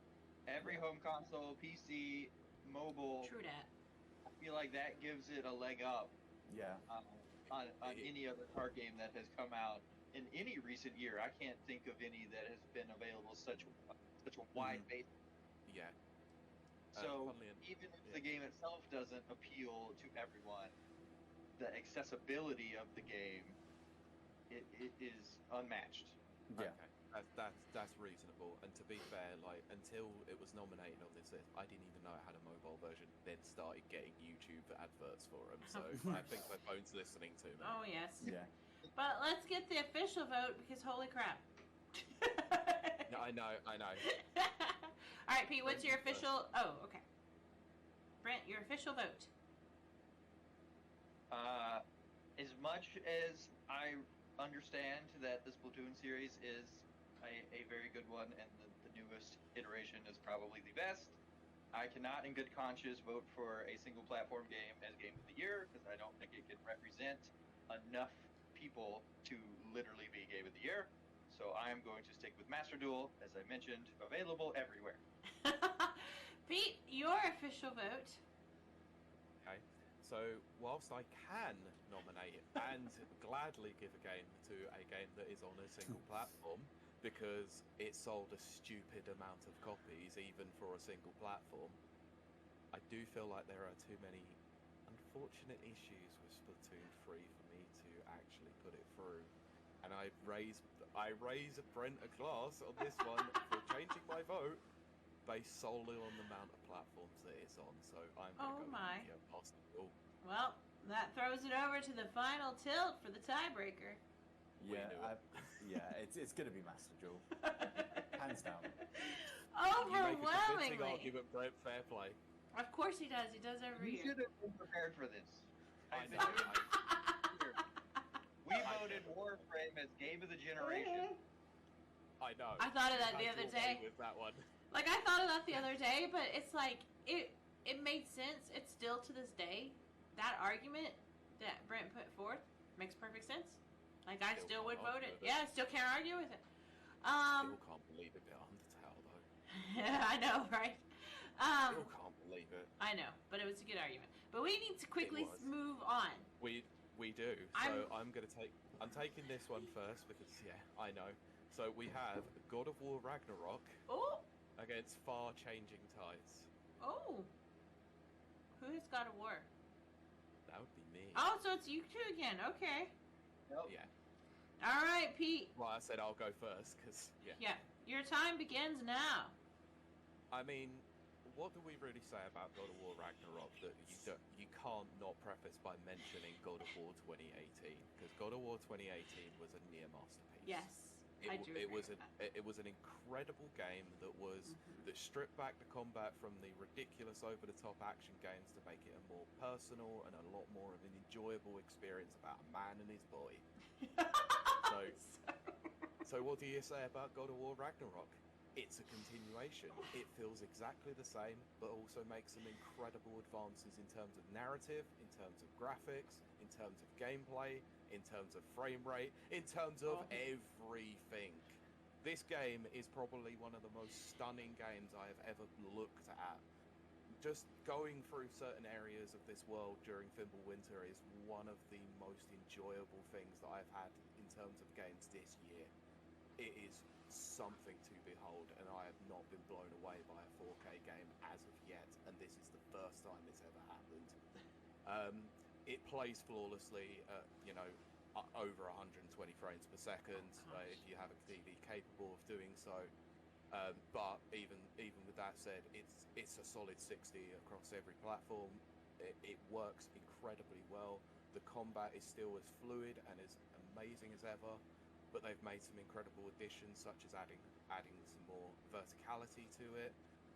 But I don't want to go into story stuff because of spoilers, but there are some changes in terms of the gameplay that really take you by surprise. They're not what you would expect, but they are a very, very nice addition to the general game because it doesn't just allow you to play as Kratos. And that is all I will say on that. But the story is unbelievable. It is incredibly well acted, well voiced, well choreographed, and whilst I haven't fully completed the game just yet, I'm near 20 hours in, and it's been very, very difficult to even put that controller down at times. And in terms of narrative experiences, it takes a lot for me to get involved in a narrative, but this one got me from the very start, and it is because it is a continuation of the 2018 story, and it goes places that you don't think it will go. And that's me. Okay, you still have 30 seconds, but that's fine. I can't say anything more. That's perfectly encapsulates it. Brent, your time begins now. For those that don't know, Far Changing Tides is the second in the Far game series, a series of indie games. Even though it is the second, it is not a sequel, it is actually a parallel game. The events of this game take place at the same time as the events of the first game that came out, Far Lone Sails. The gameplay is very unique. You have a contraption, I don't want to give too much away, a vehicle of sorts that you are using to traverse the world. There's very little dialogue. The only dialogue you come across is if you find a radio and happen to pick up one of the radio stations. There will be a very slight tidbit of dialogue. So the whole time, you're a silent protagonist, and you're trying to get yourself and this vehicle to this specific location. And you really don't know why. You don't know what happened. You don't know anything at the beginning of the game, and that's the point. So my suggestion to you, it's on Game Pass, is to just play it. Don't look up anything about it beforehand, and you will have a much better experience because you will learn while playing the game the world, kind of what happened, what your role in the world is, and there's a very satisfying ending. If you feel like playing the other game, you can. You can do that first. You can do it after this. It doesn't matter. They happen at the same time. And I know I'm not saying a lot about it because I don't want to spoil a lot about it, but it really does make you think about what events in the world really mean to individual people and what how individual people can really react to and feel in situations of loneliness. And I feel like that was extremely important during our pandemic time, with lots of isolation, social distancing, etc. And it really helped me personally work through a lot of those feelings by playing through the game.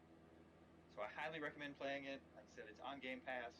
If you have Game Pass, give it a try. The old game, Far Lone Sails, it's very cheap. It's only like a $5 game nowadays. So if you'd rather go that route, that is another great experience as well. You still have 30 seconds. 30 seconds, okay. It's a relatively short game. You can do it in one sitting if you so choose. You can also kind of do it by chapters if you just have a limited amount of time. You can just play through one little chapter that only takes like 15-20 minutes and then come back later, do the next chapter. And so I kind of like how it's kind of set up that way, where you can kind of choose. Would you rather do it all in one sitting, or would you rather do it in bite-sized pieces? Bam! There you go. Brent, I do have a quick question about it being on Game Pass. Okay. Is it available with Okay. touch controls? Oh, Ooh. goodness. I think so. I think it would work well with touch controls. That's my interesting. So- that was what I was interested in. Is it possible So to if play it does, on the it go is, like then that? I feel like it would. Just because it makes sense to me that it would have touch controls because it would work well with it. I'm going to be honest. I downloaded this and I forgot to play it. Okay. I mean, it's hard with Game Pass and all the games coming out constantly. That's You true. can't play them all. That is I get it. true. Yeah, it was on my list to play this weekend before this show, and then Capcom told me that Street Fighter 6 was coming. I- so, Ah! I wish I could tell you more about it, I'd but I rather don't you want to don't. spoil it. Yeah, I'd rather that you don't, to be honest. The only thing that I will mention about this, because I might have heard this from another podcast that may Oh, have goodness. nominated Far Changing Tides, or at least played it anyway, is that it made the first game better by default, is what Yes. they said. Well, was what I was trying to say with the parallel Ah. kind of gameplay. It does, Yeah, in my opinion, okay. make the first But- game better. I'm not sure if they were saying it as a positive or negative, though. That's the only issue that I had with it. It was like, is this a more... I think it was don't know. more. I think it's more of the person, and when you play the first game, if you're satisfied with how it ends, Mhm. then it's fine. But if you weren't satisfied with how it ends, the second game, I think, helps that. Okay, fair enough. But I think I mean- overall, the game does make the first game better. Okay. I have been interested in playing both of them, to be fair. I keep seeing Far Lone Sales on sale, like, all the Like I time. said, $5. It's cheap. Okay. Also, available on multiple platforms. Unlike God of War. Oh, PC next year. oh goodness. Shots fired. Final Tilt, do you have David versus Goliath. started It's more this. like Flintstones. Final Tilt? Do you have any thoughts on either of these games?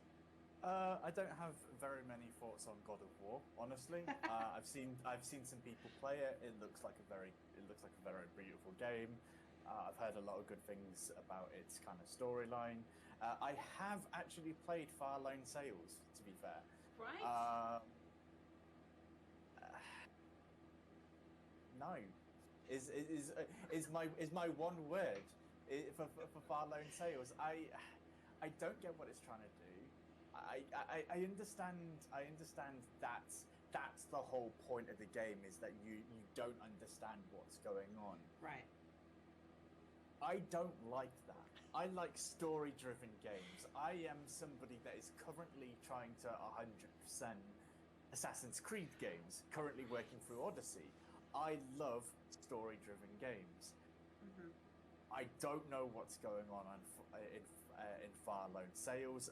Again, I won't say too much about it, but if anything, my sway is more. I was personally thinking about abstaining from this because I didn't know which way to go, but because of the way that God of War looks and its story, and the fact that it has already won so many awards already itself, I would have to go with God of War on this occasion. All right. I understand your reasoning behind that, and I'm not just saying that because it's my game that I nominated. Well, let's get our official tallies in, as we're an hour and 30 minutes into this. Pete, what is your vote? Thanks for the constant reminder to the audience to keep looking at their podcast player and see how long they've got left to go. Look, I can only go one way because it's a game that I have actually played. It's a game that I nominated, and it is a game that I've been so outspoken about the £70 or the $70 games, like in price increase. I think it was ridiculous when they did it. But the fact of the matter is that I didn't think it ridiculous when I paid the money to play God of War and haven't regretted it a minute since. So God of War Ragnarok it is. Oh goodness. Of course, Brent, what is your vote? As much as I love mythology and Christopher Judge and his portrayal of Kratos, again, I just can't say that represents a game of the year when it's only one console that not everyone has. So I'm gonna have to stick with Far, and I know it was the David versus Goliath round. I don't think I had the chance to really make it through, but I really do implore everyone with access to Game Pass or willing to pay for a month of Game Pass to give it a go. It is a short experience, but it is a good one, and it sticks with you, and I think that's important for games. Well, sticking to his principles, that is Brent's vote. I can respect it. Look, I think games do get nominated in Game of the Year. Mm-hmm. They do come up against an unfortunate one where you think to yourself, why does it have to go up against that? But remember that these 16 games are the 16 games we've found to be the most enjoyable across the entire year. And it is highlighting a game like Far Changing Tides to some that might not know it. And I'm glad that we've done that at least because, like I said, Far Lone Sales sounded good to me and I've already wanted to play it. So I'm more likely to now go and buy it and play that and Changing Tides now. And again, I want to reiterate to our audience, as long as we as in us here on this podcast, are being authentic to our choices, that's the whole crux of it, you know? We're staying true to our choices, and like I said, I respect Brent's principles 100%. I love that he follows through. But that does mean God of War moves on to the next round. So, Pete, what is we're at the final bracket of the first. Right? No, we've got three more ties to go through, and the oh dear goodness in heaven! I know. So we have a little bit of a dilemma with this because I need to ask a question first. Okay, we might need a bathroom Who break. nominated Arcade Paradise? That was me. Okay, because next up we actually have two of Final Tilt's games. Oh no, he can't! He can't! That's not fair! That is why I'm stating I think we should switch a participant. I'm gonna agree with this. I'm gonna make an executive I've got a decision. coin. Okay, I've got a coin. Heads and tails. It's just a coin. So, heads, or this side, the coin side, will be for F1, and the other side will be for Call of Duty, and it will switch with one or the other of the games. It is. That's going to be F1. So F1 is going to switch with Arcade Paradise. So it's Arcade Paradise against Call of Duty Modern Warfare 2. Okay. Should we, and by should I mean please let us take a very brief 2-second bathroom break.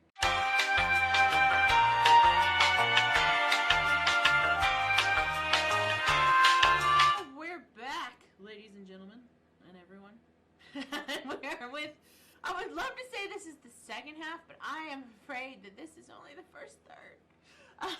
But we are continuing on with the next category. Pete, what are our two nominees? So we have Call of Duty Modern Warfare 2 against Arcade Paradise. Woohoo!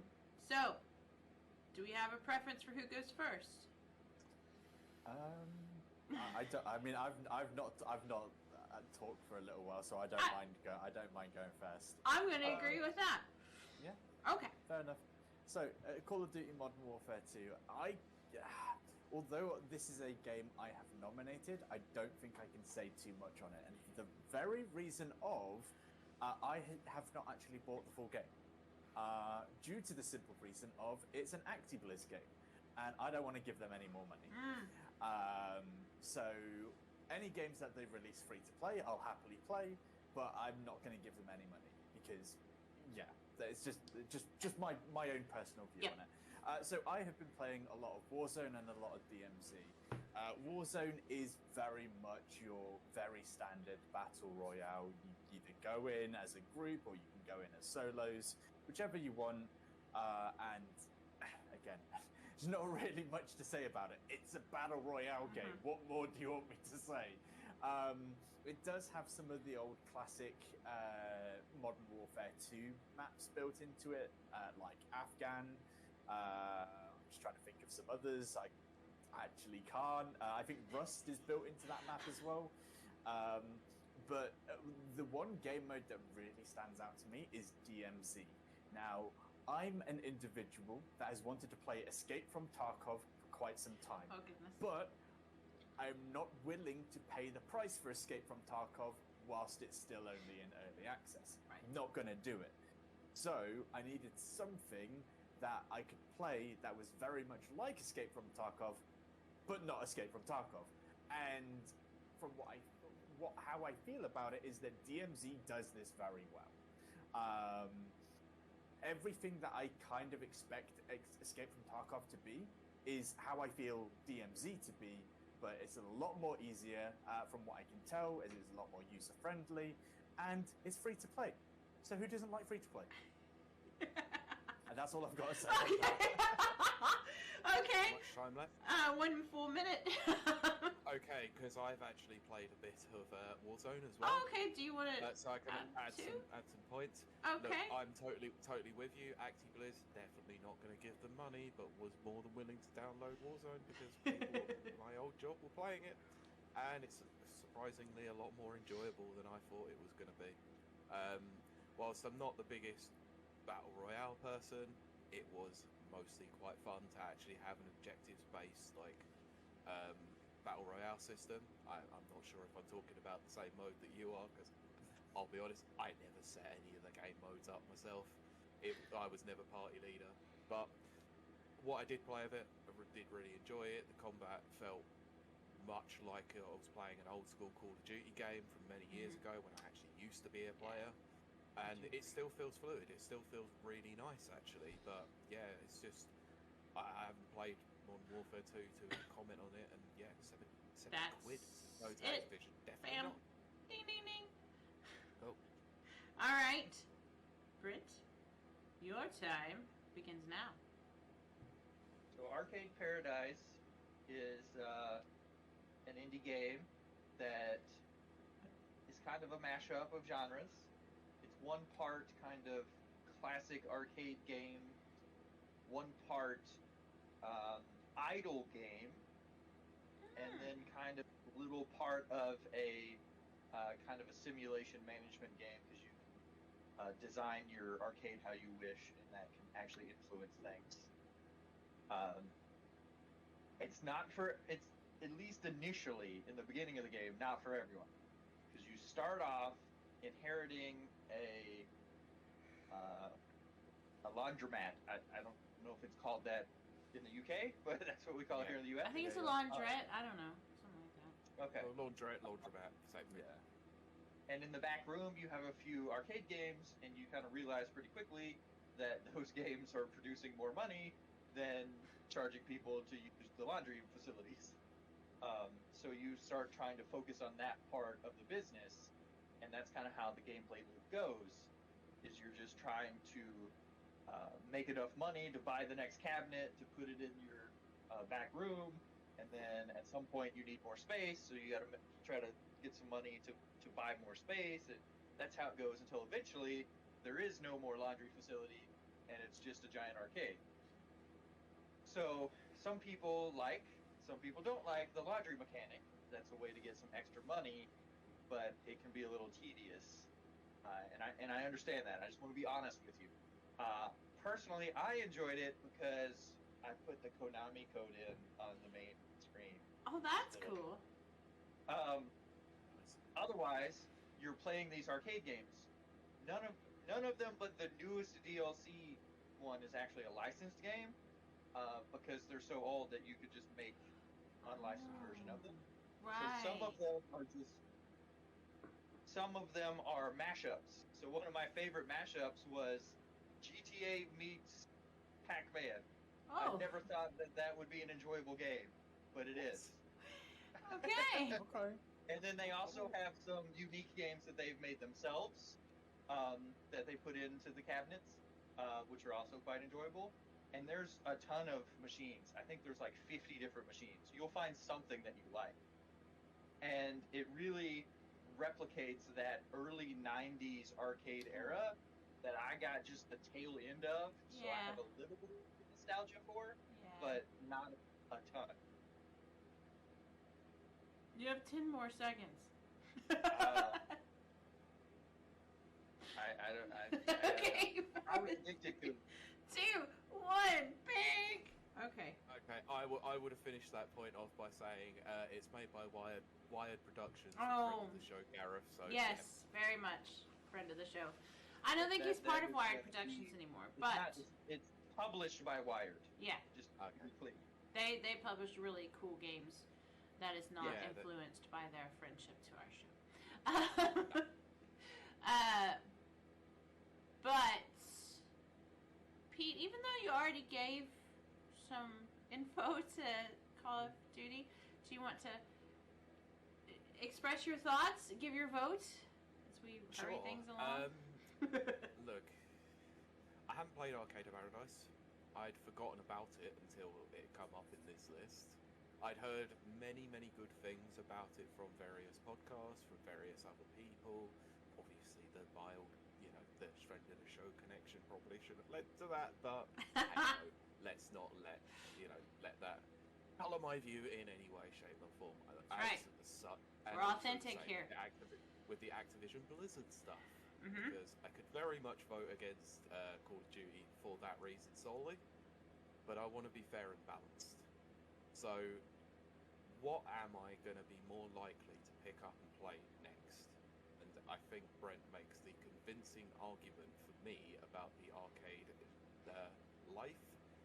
it was something I experienced firsthand, and I've been wanting to experience again for a very, very, very long time. There is a local arcade to me that is great. I love it. I go quite frequently. So for me to play a game about an arcade, I'm probably more likely to pick that over a first-person shooter that I don't tend to blend with very frequently anyway. So I'm going to go with Arcade Paradise. All right.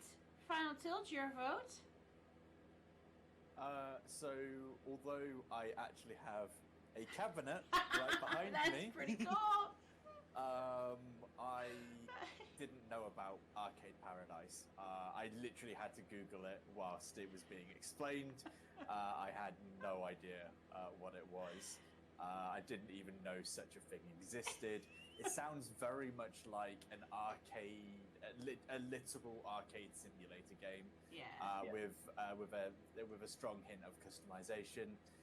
Although I do think it would be something for me, I would be more inclined to actually play Warzone or DMZ. So although I'm not a big fan of Activision Blizzard's ethics and the way that they work, my vote will still have to be Call of Duty. Brent, how about your vote? Yours is the final vote. Even though parts of Modern Warfare 2 are free, Arcade Paradise is an indie game, so it is a budget title. So there is no $70 price tag attached to like the campaign or anything like that. And like I said, I was literally addicted to the game for quite some time. That I would play it and be like, I want to do one more day. I want to do one more day. Oh gosh, that's me. And I haven't had that experience in a while, and I feel like that actually replicated the arcade experience for me. Putting in one more coin to get another life, one more coin to play again, one more coin to get a high score. And I feel like it was just the perfect package. They've gotten even better now with DLC, adding extra cabinets. They have a small fee attached to them, but if there's something that you enjoy, the latest one, I think Pete in particular would really like, because it is a side-scrolling kind of beat-em-up brawler. There you go. So I'm going to have to vote for Arcade Paradise, even though I do realize that, at least in the beginning, the laundry aspect of the game can be off-putting. If you stick with the game, it will reward you in the end. There you go. Well, Arcade moves on to the next thingy. Sure. Pete, for the love of God, what is the next set? So the next game, the next matchup that we have is F1 2022 against Rollerdrome. Against what? Rollerdrome. Oh. Oh, okay. I think I know what Rollerdrome is. Okay. Goodness. I'm going to let you go first on this one. This is going to be. I think this is actually going to be a very interesting match. I think so. Yeah. I think so as well, because just so you know, I've played both. Okay. Oh yeah. Yeah. Right, fair. Okay. I mean, I'm ready to go whenever. Go. Your time starts now. Okay, so Formula 1 2022 is the latest installment of the yearly installment of Formula 1 games. Now, normally I am very against yearly installments of games because I feel that they can just be an updated version of them. They could just be a DLC. But Formula 1 2022 I absolutely love, as I do feel that they have updated the ray tracing on some of the circuits around there, and they've also been able to also, it was a whole new iteration of car as well. A lot of the rules and regulations changed for this year of the game. Therefore, most of the car models did need to change in order to do this rules and regulations. This is one of the reasons why I kind of put it on the list. I'm a really big Formula 1 fan anyway. I will try and watch it as and where I can. And Formula 1 2022 is just one of those games that I can always come back to. It is always a chill game, whether it's me playing the campaign and starting from the bottom team and working my way all the way up to the top, or whether it's just having absolute shenanigans on what is Formula One's multiplayer mode, where the game is basically, its multiplayer mode is more like, am I going to survive turn 1 than actually finish a 5-lap race? Usually, a lot of the time it is no, but it is nonetheless a fun game to play, and it doesn't really matter which team or which driver it is that you support. Usually, there's not a lot of drama behind Formula One. Cough, cough, the past 2 years. I won't say too much about that. But you can support one team or you can support one driver, and the whole community will have a conversation with you, and you won't essentially be ousted for liking that particular one. And you can drive as them, you can do racing leagues as them, you can just do so much things. And especially with the new update, the new thing that they brought in where you can drive supercars, you don't necessarily have to drive Formula One cars around the tracks. You can drive these supercars now as well as driving the safety cars, actually. Ooh. Okay. Well, you still got 20 seconds, but we'll call it. That's fine. All right. Pete, are you ready? I am. 3, 2, 1, go. I don't expect answers to this, but these are 3 clarifying questions I need to ask the audience on this one. Do you like games like Tony Hawk? Do you like Doom? Oh, and goodness. do you like a visual aesthetic very much like Beautiful Joe back in the day? Oh, goodness. If you answered yes to all 3 of those questions, Rollerdrome is your game. It is a flow state shooter game where you are playing as a protagonist on roller skates. Weird concept, I know, but it's got some very unique things about it. Like I said, it's a flow state shooter where, much like Doom, your speed and your accuracy mean everything. Now, the most unique aspect about this is you do tricks to reload your weapons. Now, I have never seen something quite like that in a game before, and it works really, really robustly well.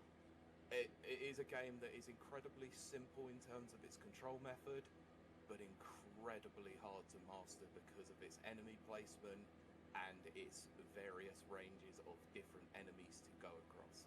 So you have your normal grunts, you have who will shoot pistols at you, you will have rockets coming at you, which you need to dodge.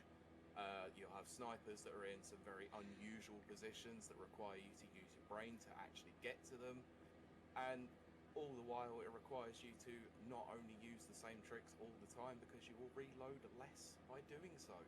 So it requires you to, to make each run unique, interesting, and it just makes the game have this level of depth that is untouched by anything else that I have played this year. I put in my review of this, and yes, I gave this score a very high score.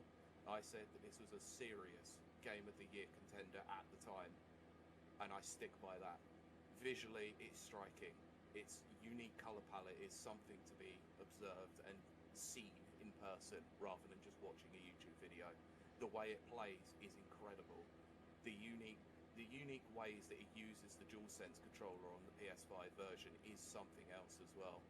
It is something to be seen, to be believed that it actually exists. And that's about as much as I want to say about it at the moment. Yep, I will second that. Pete, the minute Pete played this game, he came onto the podcast and said, absolute Game of the Year contender. So Brent, ball's in your corner.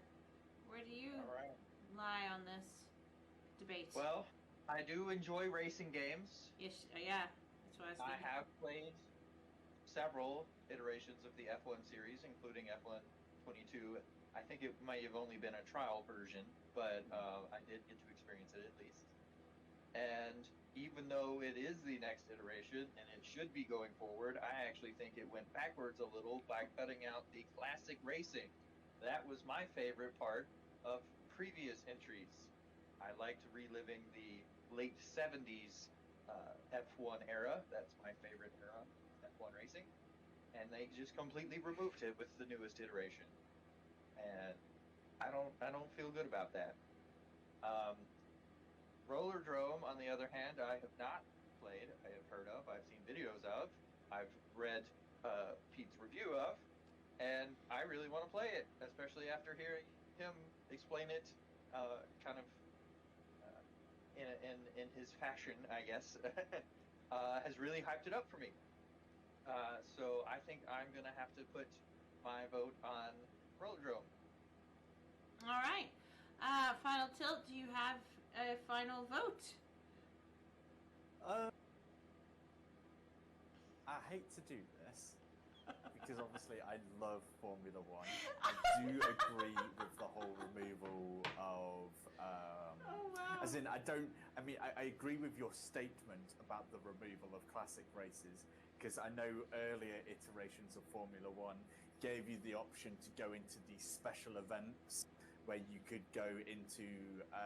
You had like a certain. Mode where you could do in like the actual classic cars like Ayrton Senna's McLaren, like Fernando Alonso's like Renault that he won in.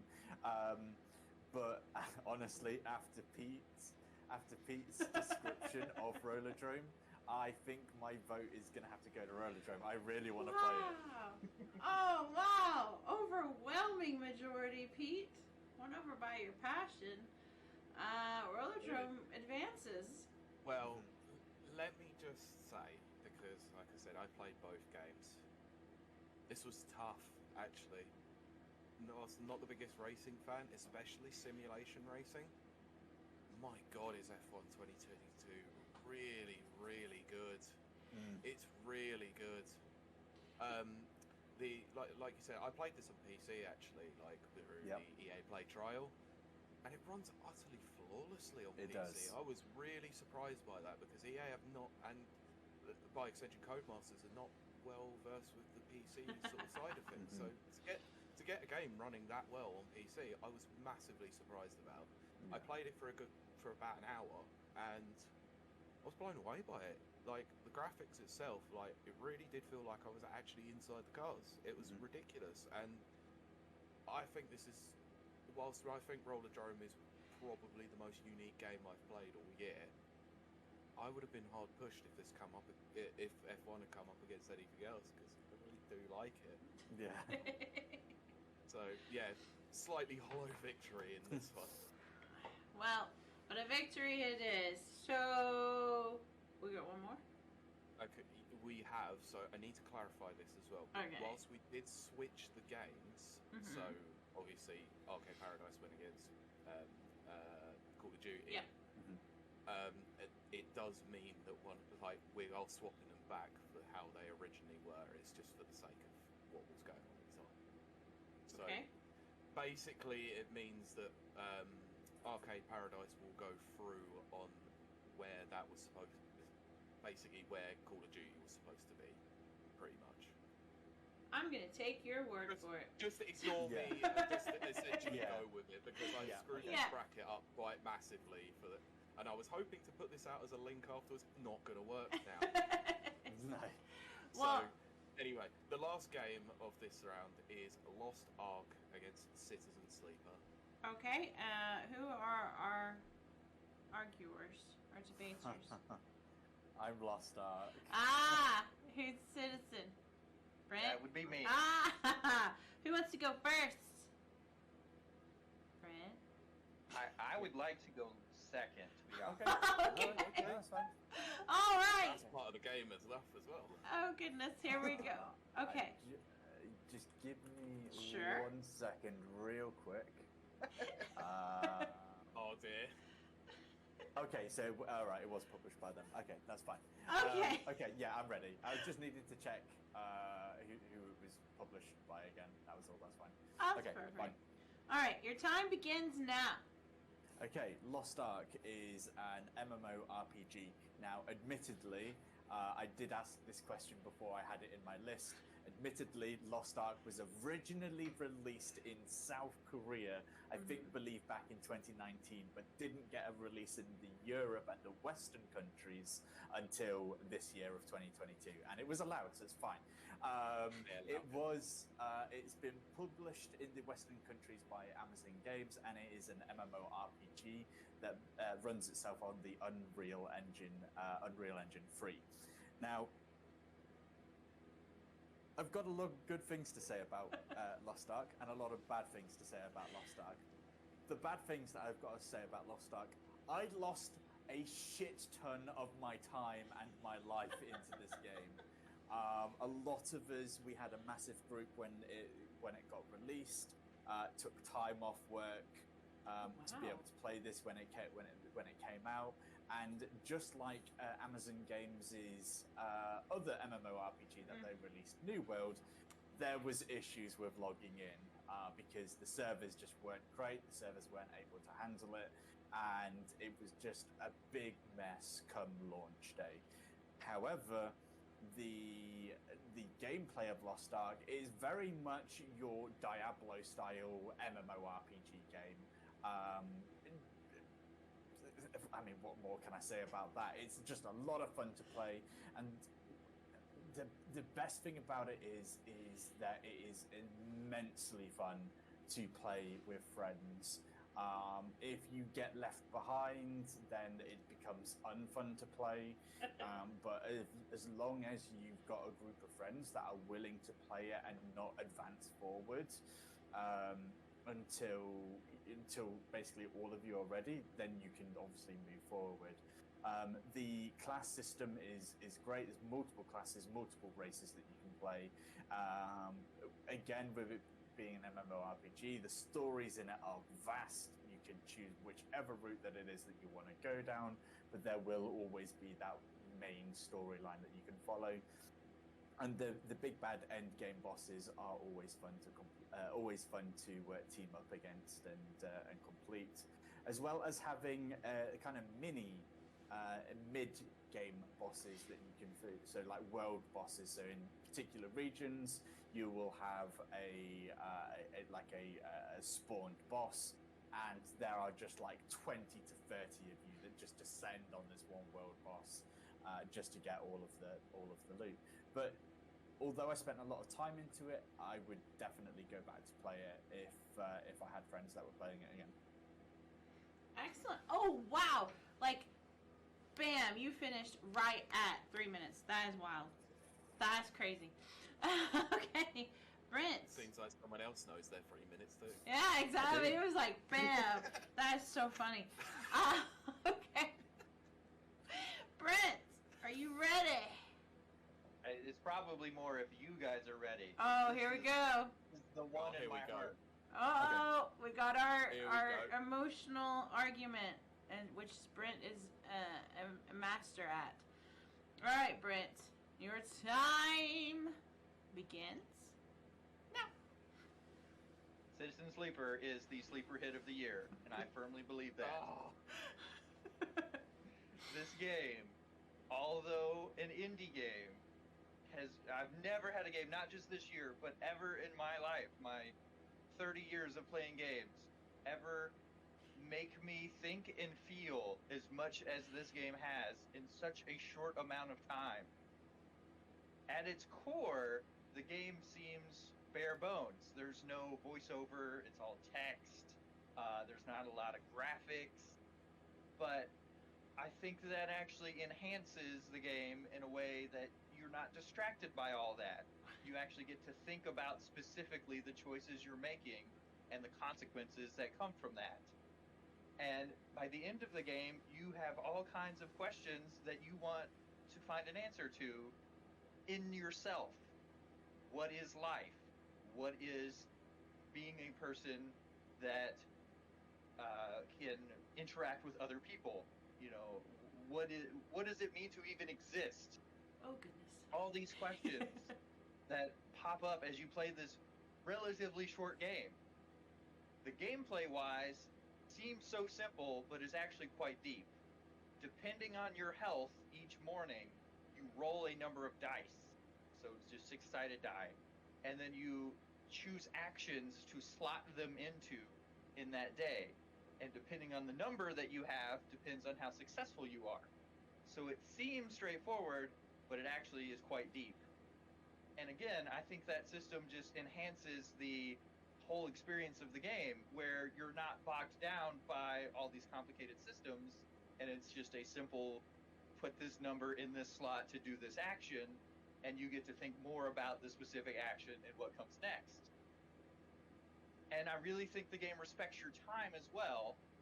Everything's done in days, and it saves at each time.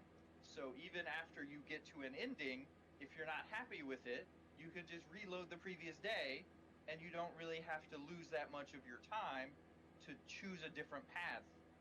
And I highly recommend doing that, even if you're happy with your first ending, just to experience all the endings. Because each one will present these different philosophical questions to you, and they might not give you answers, and that's okay. There may not be an answer, and that's kind of part of it too. And on top of all that, they've already put out one free DLC and have another free DLC planned. It's on Game Pass. There's no reason why you can't give it a go if you're on Game Pass. Otherwise, it's an indie game, budget title. I highly recommend playing it. It's available on lots of different platforms. I really can't say enough about it. Done. All right. So I have a question. Okay. Did you ever play Disco Elysium? No. Okay, well that discounts my question. I have it, but I've never had a chance to play it. Oh goodness. Okay, I was just wondering whether or not the dice roll mechanic was quite similar to how it is in Disco Elysium. I mean, some people have described it as a board game kind of system, but it's not really that. It's kind of more like an RPG system, like a tabletop RPG system. Yeah, but Right. Okay, so that does exactly answer the question of does it play like Disco Okay, Elysium? because you much, level yes, up then. and you can give yourself bonuses. So if you use a specific die to do a certain action that you have a bonus to, then that changes the number of the die. You can also have negatives in that as well. Okay, yeah, that's pretty much how exactly how Disco Elysium works with its skill system. Interesting. Pete, do you have a vote then? Yes, Okay. I played neither. Yes. I would say in this occasion I'm not going to abstain, but I'm going to vote solely on the game that I would like to play the most, Oh. based solely on the arguments alone. Oh, goodness. Lost Ark sounds like a really enjoyable, fun experience to those who love MMORPGs. Mm-hmm. But if you've ever listened to a show, I do not play MMORPGs, That let is alone true. an RPG at the best of times. That is very true. He won't even So- play Witcher 3.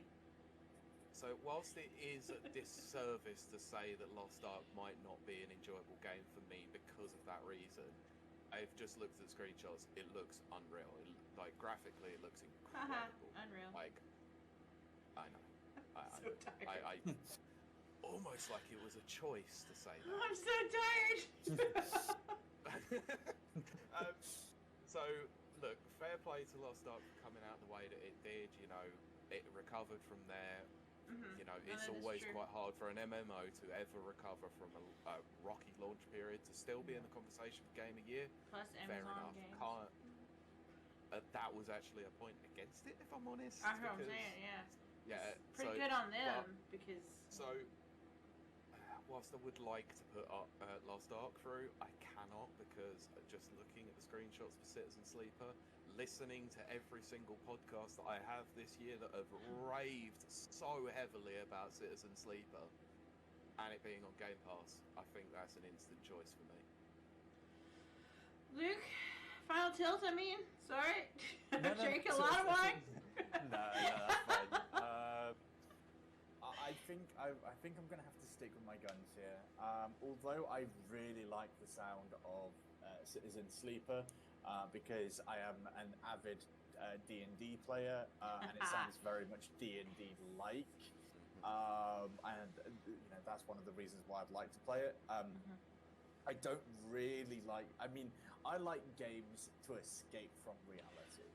and if I'm gonna play a game and it's gonna start asking me life questions, that's gonna put me off, because the very reason I play video games is to escape reality. That's a very fair argument. So Lost Ark is still gonna have my vote. Brent, I don't want to make any assumptions, so Brent, your vote.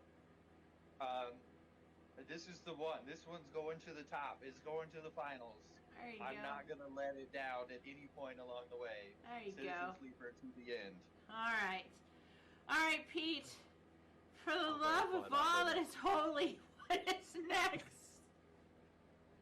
We're 2 hours and 20 minutes into this. Yes, I am fully aware. It's 9 o'clock at night for our listeners out there in TV land or radio land, podcast land. We've done pretty good because I set aside 4 hours, so I figured 2 hours to get through the first round.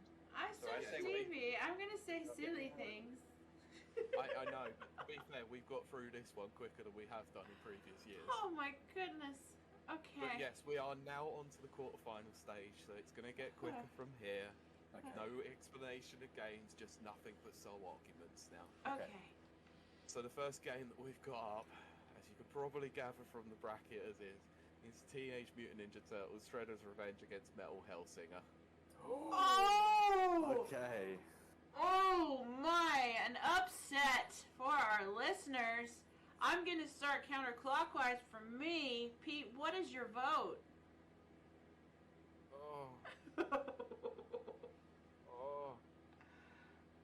Whilst I didn't get along with Metal Hellsinger, I know what makes it great.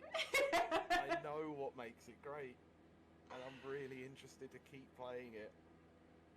This is why Pete is good at this. It's very objective. I've got to stick with my guns here, I'm afraid.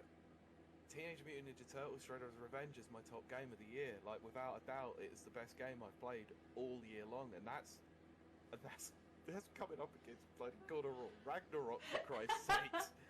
So I've got to stick with it. It's Teenage Mutant Ninja Turtles. I think that's fair. That is absolutely fair. Brent, you're next on my. But I just wanted to be known how much I struggled with that, though. Just let that be known. Yeah, I don't know if I can choose either. I like both of them. I might have to abstain. That is your choice. You're absolutely entitled to do that. It's going to be one of the last times I think I can. Yeah, we're in the nitty gritty. So, I may as well do it. I may as well abstain now. Okay. Yeah. Final Tilt, what is your vote? I think I would be doing the likes of. I think I'd be doing the likes of Dio and Disjustice if I was to not vote for Metal Hellsingers here. So I am gonna bless the heavy metal gods, and I am gonna stick with Metal Hellsingers. Oh my gosh! Fair enough. Can't argue with that. Okay, we're at That 1 leaves- here with an abstain, so that means Kiley has to step I have in. to do the deciding vote, which is ironic. Oh, what? Let me just say one thing that I forgot to mention. Okay, because arguments are done, but go ahead. No, they're not. They're not done. We can still sway. Okay. So if I manage to get a sway, I then mean, I'm gonna relish this. I will tell you, something's been said that has really tipped the scales. But go for it, Pete. Because you mentioned Dio. Look, Dio's awesome. I'm not gonna argue with that. Dio had nothing to do with this game. I mean, that's true, but go ahead, Pete. But however, someone who was involved in Teenage Mutant Ninja Turtles does also have a bleed over with the show, because Johnny Atmer, the guy who's given us our music for the show, made some of the music now that, wow. with T. Lopes, and those two guys. Wait, my goodness, You're what a gonna let partnership. that personal connection sway your vote, Kiley? Oh, I haven't said what I'm doing yet, but I will say I'm glad Pete acknowledged that, because I didn't know that. So that's very I cool. was meant to mention it. Yeah, shout out for that. But, I mean, come on. It's still going the same It's way. gotta go to Hellsinger, sorry. I knew it. I knew it was. Even without the Dio shout out. I know, but even without the Dio shout out, it was gonna go that way anyway. I know. Because, I mean, for me, that's that's the more familiar game. I love every bit of it. It is just too cool for school. So Metal Hellsinger. We did mention Doom at one point. Hey, So there you go. gave it away. Oh, the graphics are so good. Anyway, before I keep gushing, You've not made a wrong choice here. Like, there is no such thing as a wrong choice. this is true. As long as we're authentic to ourselves and our decisions, we're Like I said, I was so stumped on this one alone. Yeah, no, to be fair, they are both very good games. Unfortunately, my experience with Teenage Mutant Ninja Turtles wasn't the greatest experience, but that was only because it was early days, you know. It was the first couple of days as it came out. Yeah, there's some bugs needed to be worked out. But that moves us on to the next bracket, Pete. 2 Point Campus against Yugiho Master Duel. Oh, here we go. I have a feeling I will not be the deciding vote on this. I've got 4 of my games through to the next round. Oh, there you go. Very good, Pete. My It God. may be a matter. case then.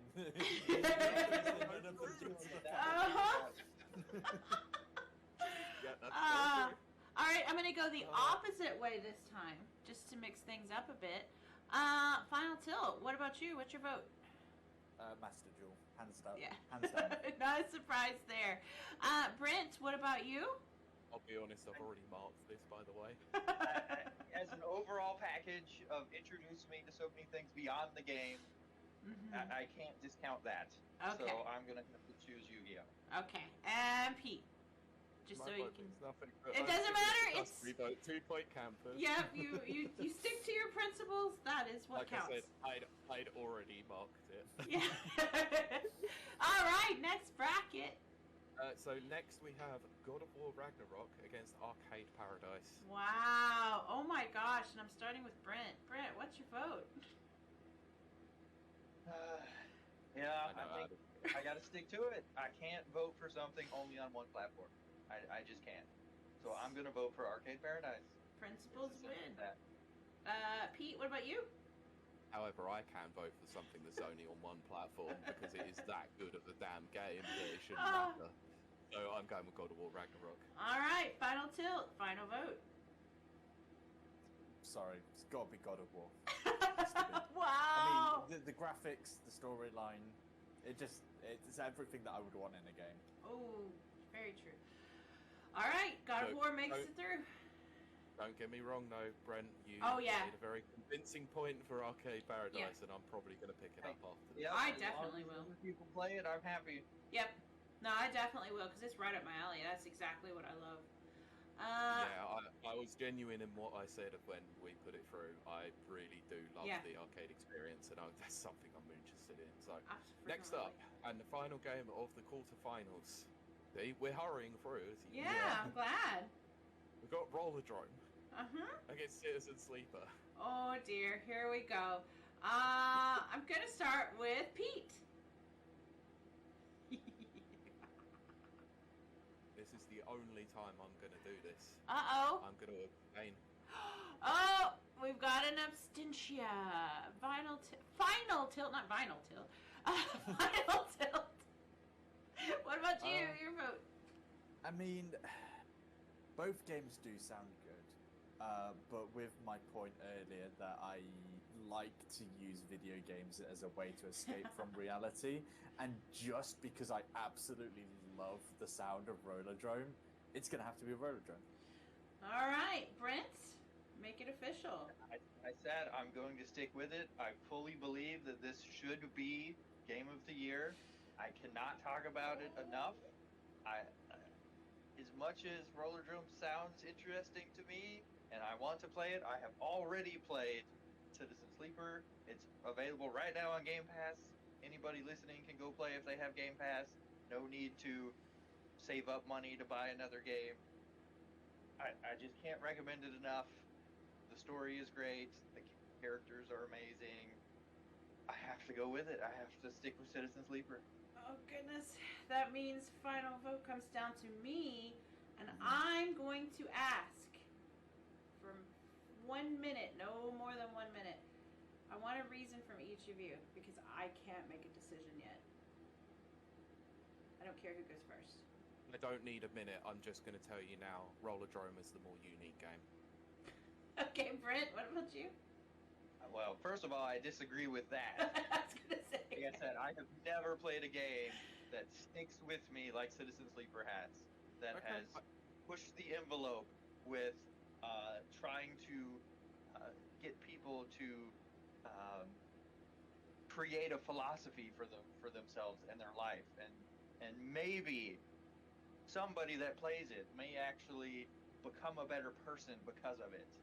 And even if you may not consider yourself better, you've definitely learned something about yourself by playing it. And I feel like that's something you cannot get anywhere else. The argument for if video games are art, I feel like this game, Citizen Sleeper, answers that. That it is art, but in a different way. Not art in a visual sense, but art in a way that it affects you as a person. And there's something so unique about that whole experience. You cannot say that any other video game is more unique. All right, Pete, you want to add anything? I was going to say, was that a minute? I was gonna say. What else can I add to it? You know, like I said, Rollerdrome is a unique game. It really is. It's one of those games that is very easy to pick up, but very difficult to master. It is tough, and you feel a real sense of satisfaction when you actually do complete a really tough level, especially when you got the amount of stuff that's going on at the screen at any one given time.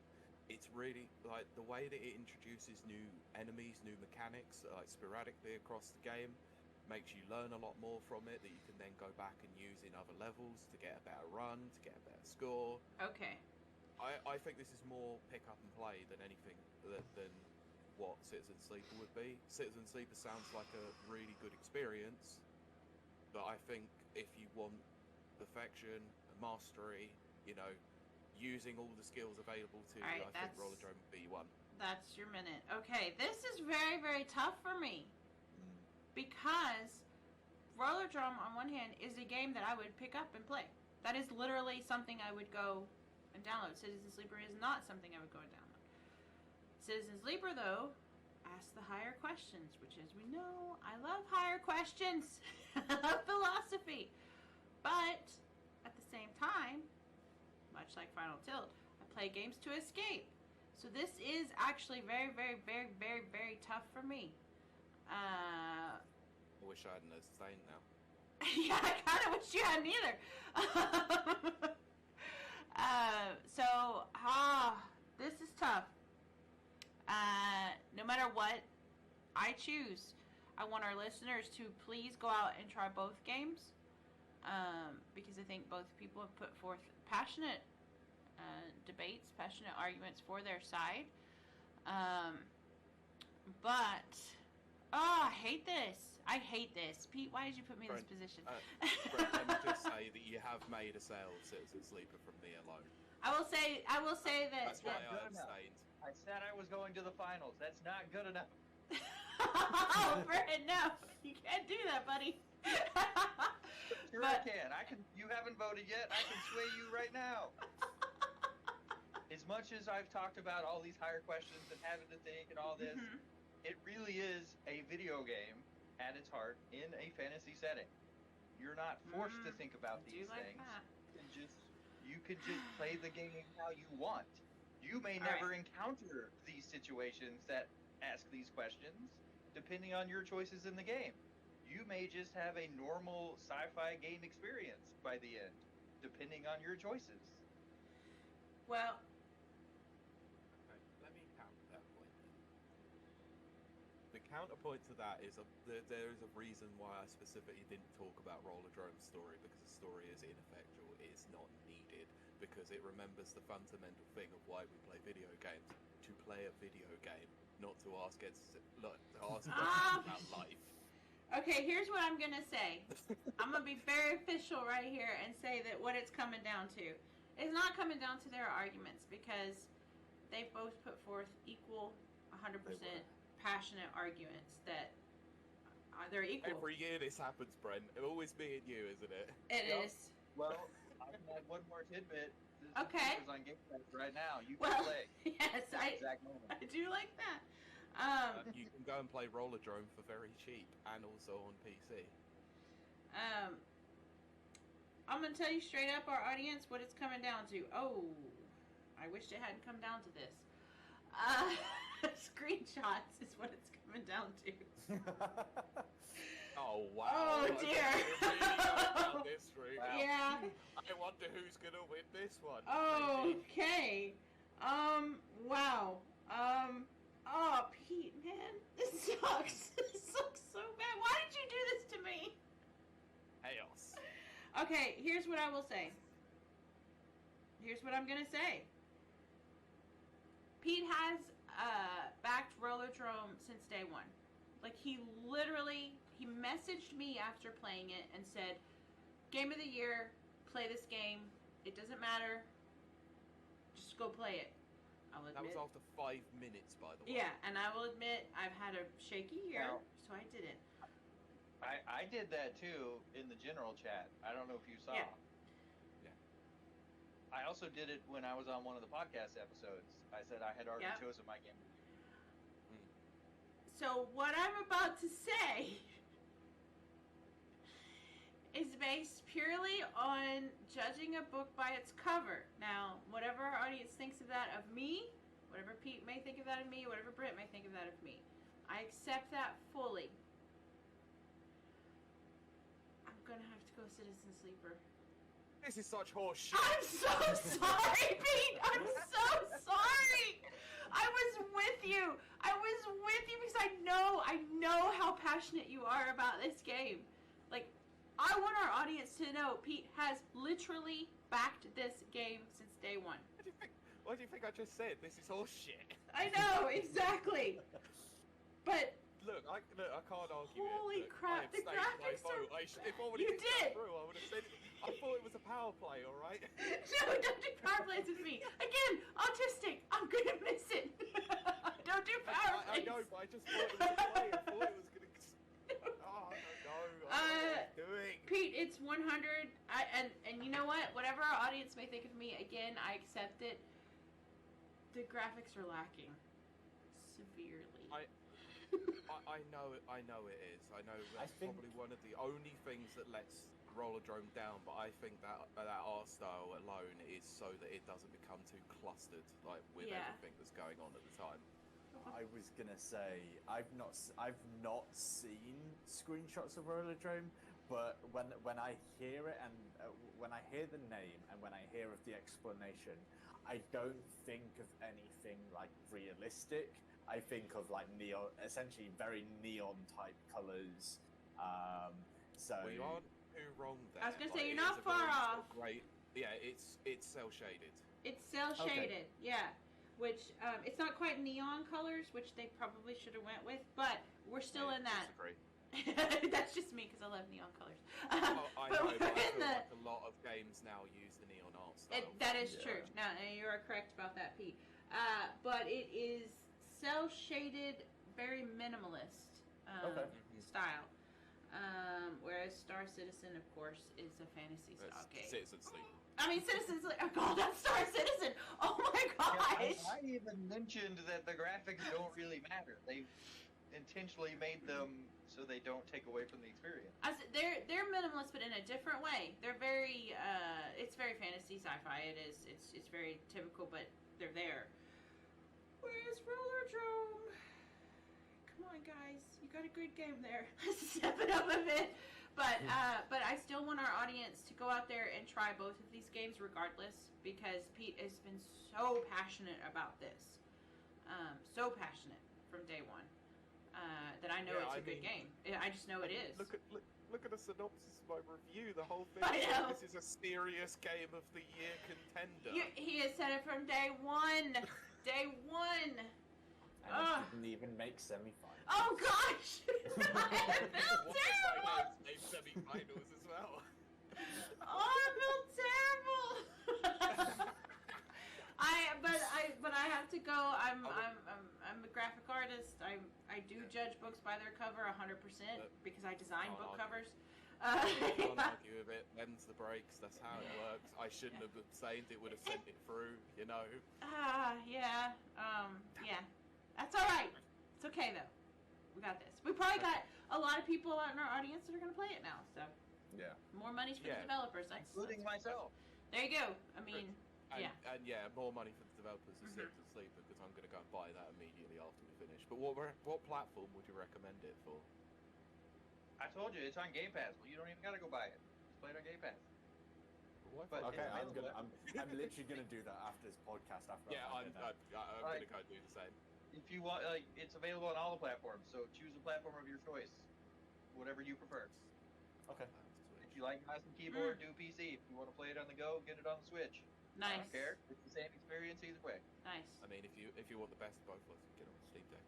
There you go. There you go. Yeah. I really want to buy one of those, but that is not the point. Don't get me started. I'm so tempted. Yeah, I'm full of this. I could talk for hours about video games now. I know. Right, We have been talking for hours about video games. Yeah, but video games I want to talk about. All right, let's move on. To nominate Goat Simulator, you would have voted. Yes! Goat Simulator wins everything. Anyway, Pete, what is the Semi-final next? time. Semifinals, yes. So we Breeze have through this. Metal Hellsinger against Yugiho Master Duel. Oh no! Oh dear. I'm gonna start with Final Tilt. Oh my gosh, here we go. So, Is this like picking between two of your children? Okay. As I said, I've been playing Yu-Gi-Oh since it came to the UK. However, I have been a metalhead at heart, and heavy metal has got me through some dark times as well. So, if we're basing this off of the games alone, I'm gonna go Metal Hellsinger. Alright. Although I like Master Duel as a game, I just feel that it's already been done. Valid points. Brent, how about you? Where does your vote go? I'm kind of going the opposite of that though, because Metal Hellsinger is extremely similar to BPM, and even to some extent, you can even say Doom, just without the rhythm mechanics. Which, since you can turn them off, it essentially turns it into a Doom game. I love Doom. So I actually think Yu-Gi-Oh is more unique in the fact that it's available on so many platforms, including mobile. And I mean, maybe I was aware that Yu-Gi-Oh had video games, but I had never known where to get them or where they even existed until this game. Yeah. So, That's fair. I didn't know if I had to go get a Game Boy or something to, like Pokemon used to be. But this game ended up popping up for me. So even if there are other games, I really don't see that as a comparison to this one because it was so different in its approach. Free to play mostly, but also all the platforms it's on. So I think I'm going to stick with Yu-Gi-Oh! Well, that throws it over to Pete for the deciding vote. What do I do? Do I pick a game that I've played for 5 minutes, or do I pick a game that I've never touched? Did you like those 5 minutes? There you go. I mean, it's a valid question. It's a valid question. Well, Still abstain. I know I could abstain, but look how abstaining helped me I last was time. gonna say. Oh, it's a tough look. I'm gonna essentially go with this as someone who's played neither. Let's just ignore the fact that I've played Metal Hellsinger for 5 to 10 minutes or whatever, or played a tutorial. If I was looking at these two packages as a whole, and as someone who really, really enjoys metal music, has done for a very, very long period of time, and as someone who hasn't played a trading card game for a long time, part of me would be more inclined to pick Metal Hellsinger. However, I was waiting for that. Yeah. there has been some very convincing arguments made about both games, and the fact that Yugiho is available on multiple platforms, it's free to play, there's no gacha mechanics to it. There are also other options, like TheFinalTilt said, about playing PC versions of it without the gacha style mechanics. You know, there are options more so than there is to play it than there is to Metal Hellsinger. However, as well, Metal Hellsinger is also free on Game Pass. So this makes it it makes it ultimately more difficult as a decision to do. So I have to go solely on where my heart would be, and my heart would be solely within the metal, and that is going to be Metal Hellsinger. Metal Hellsinger advances. It is tough to be put in that position. Honest, I'm surprised Yugiho made it this far. Yeah. I'm not going to lie as well. Happy either way, honestly. Yeah. I know you would have been. But yeah, I don't play trading card games, so it's very difficult for me to get involved in them. But everything I've seen about Master Duel and by comparison, Marvel's Snap as well, both of those have kind of got me interested in wanting to play it. Marvel Snap is good to start. It's a good place to start.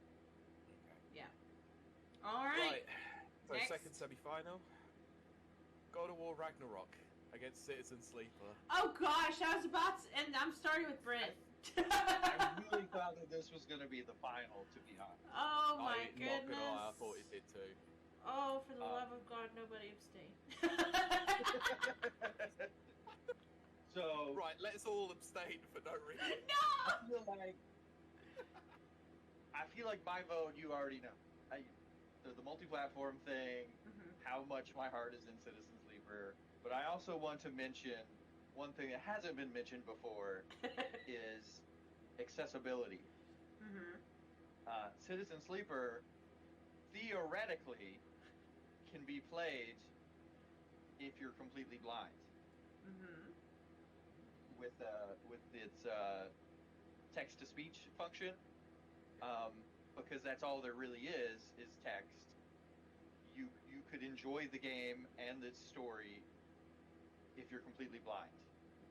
As far as from a mobility standpoint, all you're really doing is moving a numbered box from your pool to the action. So it's like a one-click thing. So if you have a finger that works, if you have a toe, if you can use your tongue, anything to just press a button to show that you want this number in that spot, I feel like you could play this game. And then because it is all text and there's no voiceover, you can play it if you're completely deaf. So I cannot think of hardly any situation that you could not enjoy this game to its fullest extent, no matter your challenges in life. And I feel like that should be recognized. I know God of War has a lot of accessibility options, but it's an action game. Obviously, you can't, in certain situations, really play that type of game, depending on your abilities. I do think ultimately it should be recognized regardless of whether it moves forward or not. That in and of itself is a very good accomplishment. But Pete, that does throw the vote over to you. So I just want to state that obviously Brent makes some very, very compelling points about the accessibility. I really do appreciate that, of course, and the fact that you can play it both deaf and blind, perfect, fantastic, means that anybody gets their chance to play it. However, only one game this year has officially been recognized for its incredible slew of accessibility options, and that would be God of War Ragnarok. Because but I have to push back against that. You may push back because it's a AAA game. It is the big game. People aren't going to recognize the little indie games. How the industry works. That's why I say I absolutely 100%, no matter what the outcome is, we do need to make sure that Citizen Sleeper is recognized for being accessible regardless. Yes, Brent is right. I wish that more people did spotlight that, whether it's indie or AAA. Because as we know, Last of Us Part 2, although not a loved game on this series, has always been praised for its accessibility options, which is great, but we would like to see more indies praised as well. So, sorry, give me a second. I'm just trying to find something. okay. Do you want me to keep talking? No, I am done with my research. I was trying to see if I could find a counterpoint to that. Unfortunately, Citizen Sleeper wasn't in the bracket for accessibility at the Game Awards. I probably feel like it should have been. Yeah. That's because disappointing. Ori made it in there. However, I am going to continue on with my point because the accessibility options in God of War Ragnarok are somewhat impressive. They are ridiculously good. They are like, there are stuff in there that is not just for those who have accessibility problems. They have stuff in there for someone like me who cannot stand the size of bloody subtitles. That is just, I don't get that being a point in games nowadays. Our TVs have gotten bigger, but yet our subtitles have gotten smaller. Oh, it's yes. so dumb. That's very Like, true. it's all those minor little things that people don't think about they thought of. Like, they've done that good of a job with it. Can't you change the colors? The color palette changing, you know, to visual impairments, like modes basically really helps with that too. You know, whilst I have stuck it on for a moment, it's weird to me, of course, but then again, I am with full sight, so to anyone that would be partially sighted, I think it would be a very good option to have because it makes them stand out. It's really, really good in that respect. Now, whilst Brent does make the point that it is an action game and it is obviously going to be difficult for some people with impairments with their hands and their feet, they have thought of that and they've basically created God of War's cinematic mode, which essentially allows you to just watch the story and enjoy it for what it is. Like a quick time event type thing? Essentially, yeah. So you can play it, you basically breeze through the combat sections and you just go through the game as if you're playing a movie. Kind of like Death Stranding, actually. Before we move on to Final Tilt, can we just acknowledge that how cool it is that we are arguing accessibility options on two games? Like, that's Absolutely. effing amazing.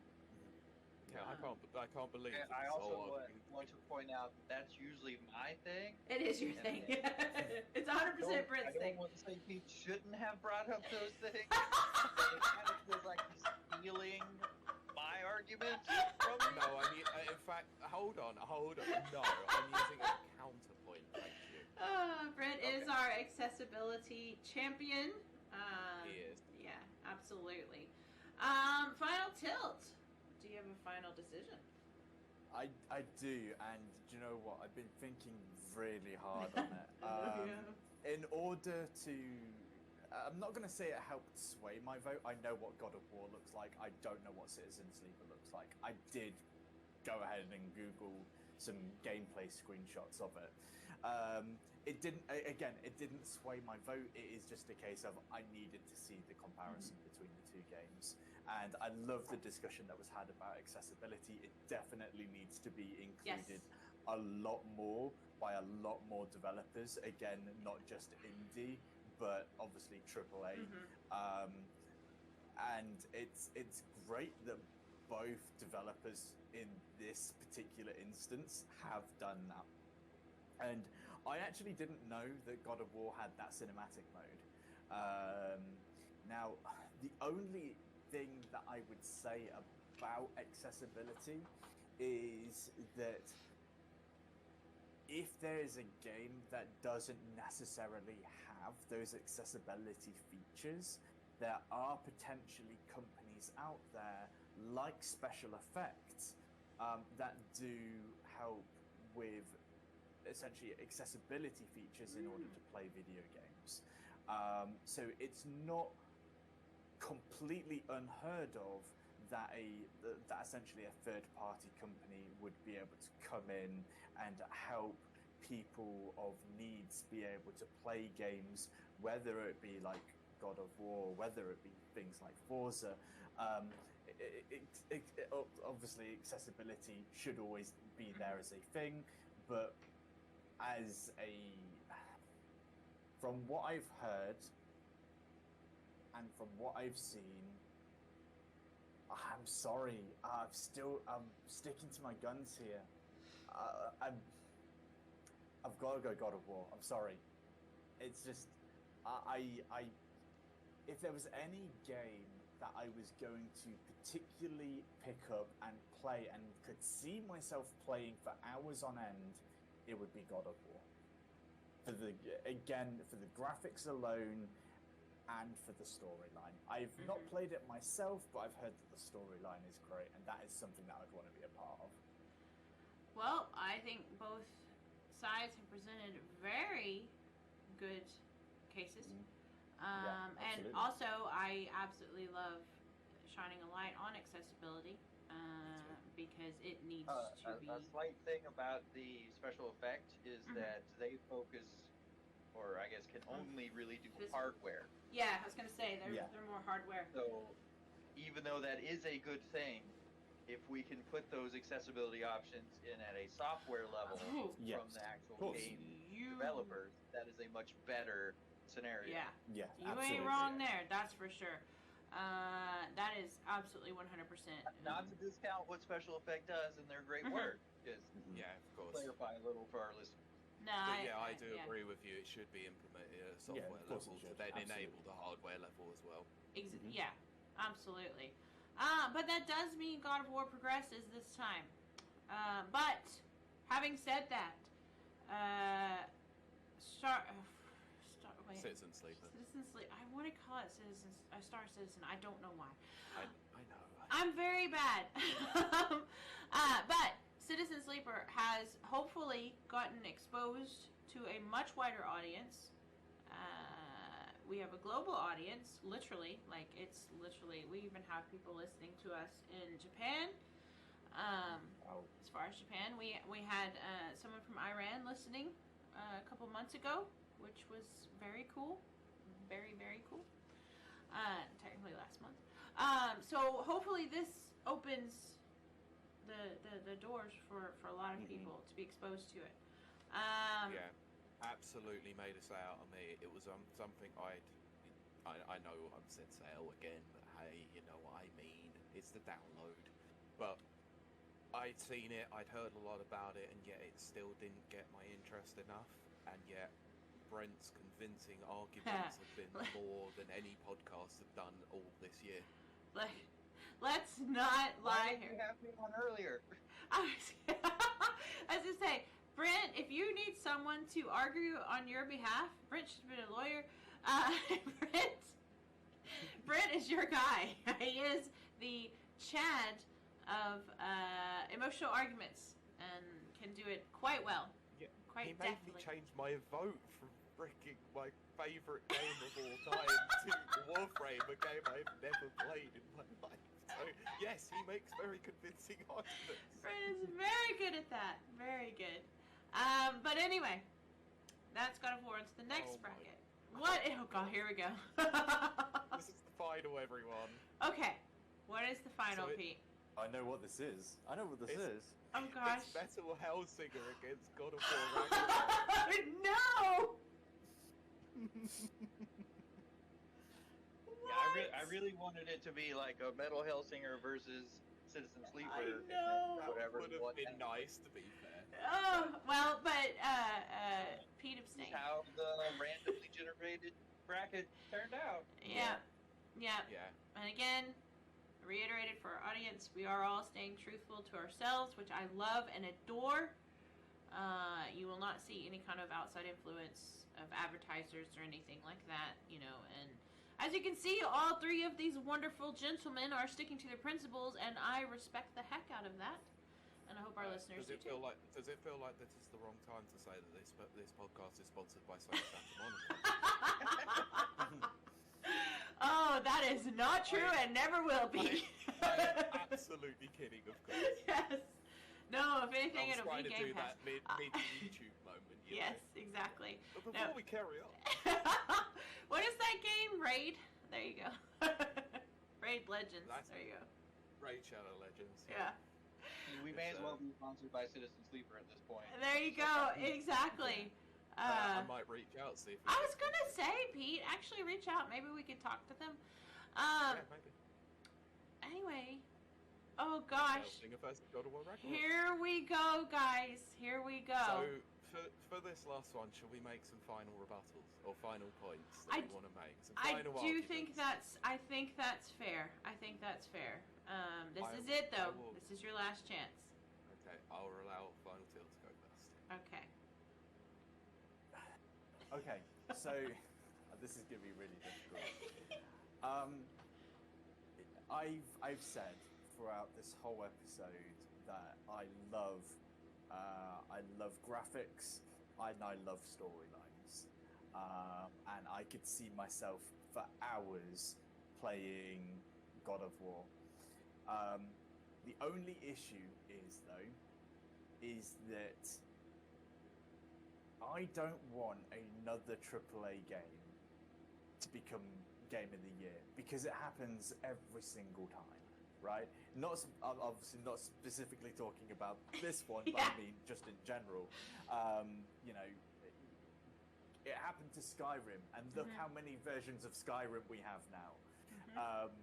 I wouldn't want the same thing to happen to God of War, where it simply becomes a cash cow, right? On the other hand, though, the only thing that I would potentially change about Metal Hellsinger, and I basically said this to my wife as I finished playing it for the night, the only thing that I would change is I would get rid of the original bass music, and I would have bought the licenses to have the actual bands play their songs. Right. Like, for example, Lamb of God's Laid to Rest. I think that would have been great. Yeah. I could see this game making enough money that they make a second one that they can afford to do that. Like what happened with Guitar Hero 1 and 2. Oh, yeah. Absolutely. So I think, if anything, that would be the only thing that I would change about Metal Hellsingers, is that I would have the actual music licenses to have the actual bands playing, because that would want to make me play it more. God of War, my only real gripe about it is that if it got to a Game of the Year, would it end up becoming something like a Skyrim, which every year we would see, oh look, we've got an anniversary edition. Oh look, you've got a special edition. Oh look, we've now got a 10th year anniversary edition. I can't see it. My final vote, sticking to it, is Metal Hellsingers. Well, Pete, there you go. Where's your arguments? Good and bad. Okay, so look, that is a reasonable point to make. There are a lot of shows out there, a lot of big industry shows that will obviously vote a certain way and that have already voted a certain way as per God of War. But I don't think that the fact that it's a AAA game compared to an indie game should be much of a thing, because as we've seen throughout this entire bracket, AAA games have gone up against indie games and lost. Yeah, it's down to how the product is and the experience that you have with them that makes a lasting impression. And I think that whilst Metal Hellsinger is a great game and will make an impression on some, I think God of War will make a bigger impression on a lot more people. And it's not just solely based on the look of the game, it's based on the narrative alone. The narrative alone will bring in quite a lot of people. And if you start talking to people who do not play video games about that kind of narrative, it might be something that they could then tend to get interested in, to want to try it themselves. Yeah. It is one of those things that we feel like that games are now starting to blend into the discussion of high art. And I feel like that God of War Ragnarok is one of those pure examples where you could call a video game as art. It is truly something special. It is truly outstanding. It is a gorgeous, picturesque, ridiculously good looking game that you just do not want to look away from. Yeah. But whilst that might appear to be vapid, and to some games, it is not for God of War Ragnarok. It has got incredible performances, an incredible story, interesting, unique, and very in-depth characters that stick with you long after, you know, I can only speak solely on the first game in terms of the completed story, but it stuck with me for the longest period of time, to the point where I wanted to see a sequel constantly. But yet, whilst I've only got halfway through this game, I probably don't feel like there should be a sequel, because I feel like so far everything that they're going to do with it is probably going to wrap everything up into a very tight, neat little bow that it will make you come back and play both of those games as an experience together, and that's how they should be experienced, as a duology of games in terms of its narrative structure. And that is why I think God of War Ragnarok should be Game of the Year, because it is the epitome of art. And you can buy the bundle of both games and the special edition for only $79.99. However, I do not. That's where I differ with you. I do not feel like that this game is ever really going to get properly re-released, considering that it was already released on the PS4 and the PS5 simultaneously. All right, Brent, you have a heavy decision on your hands. The final vote depends on you. How this is going My heart already. was scattered. I feel like this might go against me, the fact that I No, voted against Citizen Sleeper. No, if anything, I actually feel like this is going with you. I feel the complete opposite direction, because because there's one thing that's been stated all the way through, but I won't mention it. Yeah, I know what you're saying. Yeah. I think in another world, another timeline, if this bracket had been different, Citizen Sleeper would be here. And if it lost, that's fine. It made it to the final at least. But it didn't. And that was at the hands of the God of War. This is hard. Before the war starts swinging an axe, things gotta die. I think, throwing everything else aside, the very beginning of this, hours ago, I said that we all agree that this year has been light on AAA games.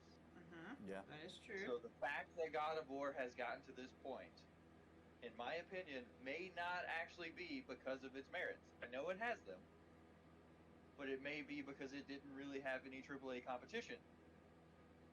So if we're going to name a game of 2022, I feel it would be most appropriate for that game to not be a AAA game. If we're trying to name a game that encompasses the entire year of gaming, and then thus also represents the lull in AAA games, it only makes sense to me that the indie game, I was about to say Citizen Sleeper, Maybe a Freudian slip. should be the one on top. And in my heart, now that it has been reconstructed, we'll know that if it had gone differently, Citizen Sleeper would beat Metal Hellsinger. Well, there you But go. unfortunately, that is not how the dice landed. Well, that's Brent in with the final vote, which means the Rapid Reviews Radio Podcast 2022 winner of Game of the Year is Metal Shock Hellsinger. as well. It's Metal Hellsinger. It's always a shock every year. Metal Hellsinger is our final. I mean, we still have time to change it. We can put Citizen Sleeper there if you want. Honorable That mention, was Citizen a rounded Sleeper. blow, I'm afraid. Yeah. It did meet. To be fair, it did reach a final. You just didn't Right. specify which. There you go. Yes. It did reach That's quite far. That's a good point, actually. Yeah. But whilst it might, I think this is a big surprise actually, and goes against one of my picks. Of course, I'm disappointed by that. I would say I'm probably more disappointed that Metal Hellsinger went out to Teenage Mutant Ninja Turtles, but I can say at least that my favourite game of the year lost out to the eventual winner. So take credit for that, but it's hard to say really because it's mildly disappointing in that respect. But Metal Hellsinger is one hell of a game, like pun intended, completely.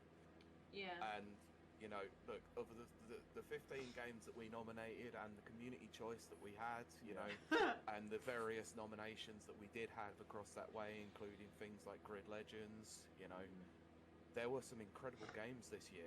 Let's not understate that. Like, whilst AAA was not the greatest, and like Brent said, maybe God of War Ragnarok wouldn't have got this far had it come up against something bigger. If it would have gone against Elden Ring, it might have lost. Who knows? Yeah. We just don't know. But let's not take away from the fact that this year has been another really incredible year of games, whilst not being quite the same as your 2017s or stuff like that. This year has been the true rise to prominence of those incredible indie experiences that are now starting to really break into the mainstream. And the fact that you're getting games like Citizen Sleeper appearing onto lists, and Metal Hellsinger appearing on, the Game Awards and stuff like that, shows that we're starting to really bridge that gap between AAA and indie development. It is something I'm so excited to see next year. Yeah, I'm going to second that. I think that I know that some people argue against quote-unquote potential. It's like, you should focus on what is now and real and all that kind of stuff. Yeah. But I think that 2022 shows the potential for 2023 of what's coming up. It was a learning year. It was a learning curve because, pandemic threw everything off, which we've talked about in the past. And I think 2023 is going to be the first, what I would describe as the unfettered year, where people are allowed to develop and there's not as much constraints, and hopefully we'll see some amazing stuff come out. I'm excited. That's for sure. Just give me Starfield. Give it to me now. Let's not forget that, the amount of AAA experiences that are coming out next year. Let's not have this total bracket next year be a full AAA, I do agree with that, AAA Pete. fest. That's a good point. I do really hope that there are some very, very strong indie contenders for next year. And had it come out before this, I know one that probably would have made it on the list, but it's not out yet. But it's eligible for next year, and that will be Sports Story. Oh, what is that? It's the sequel to Golf Story, which is one of my favorite sports-based RPGs of all time. You did enjoy that, and I'm now replaying because of it.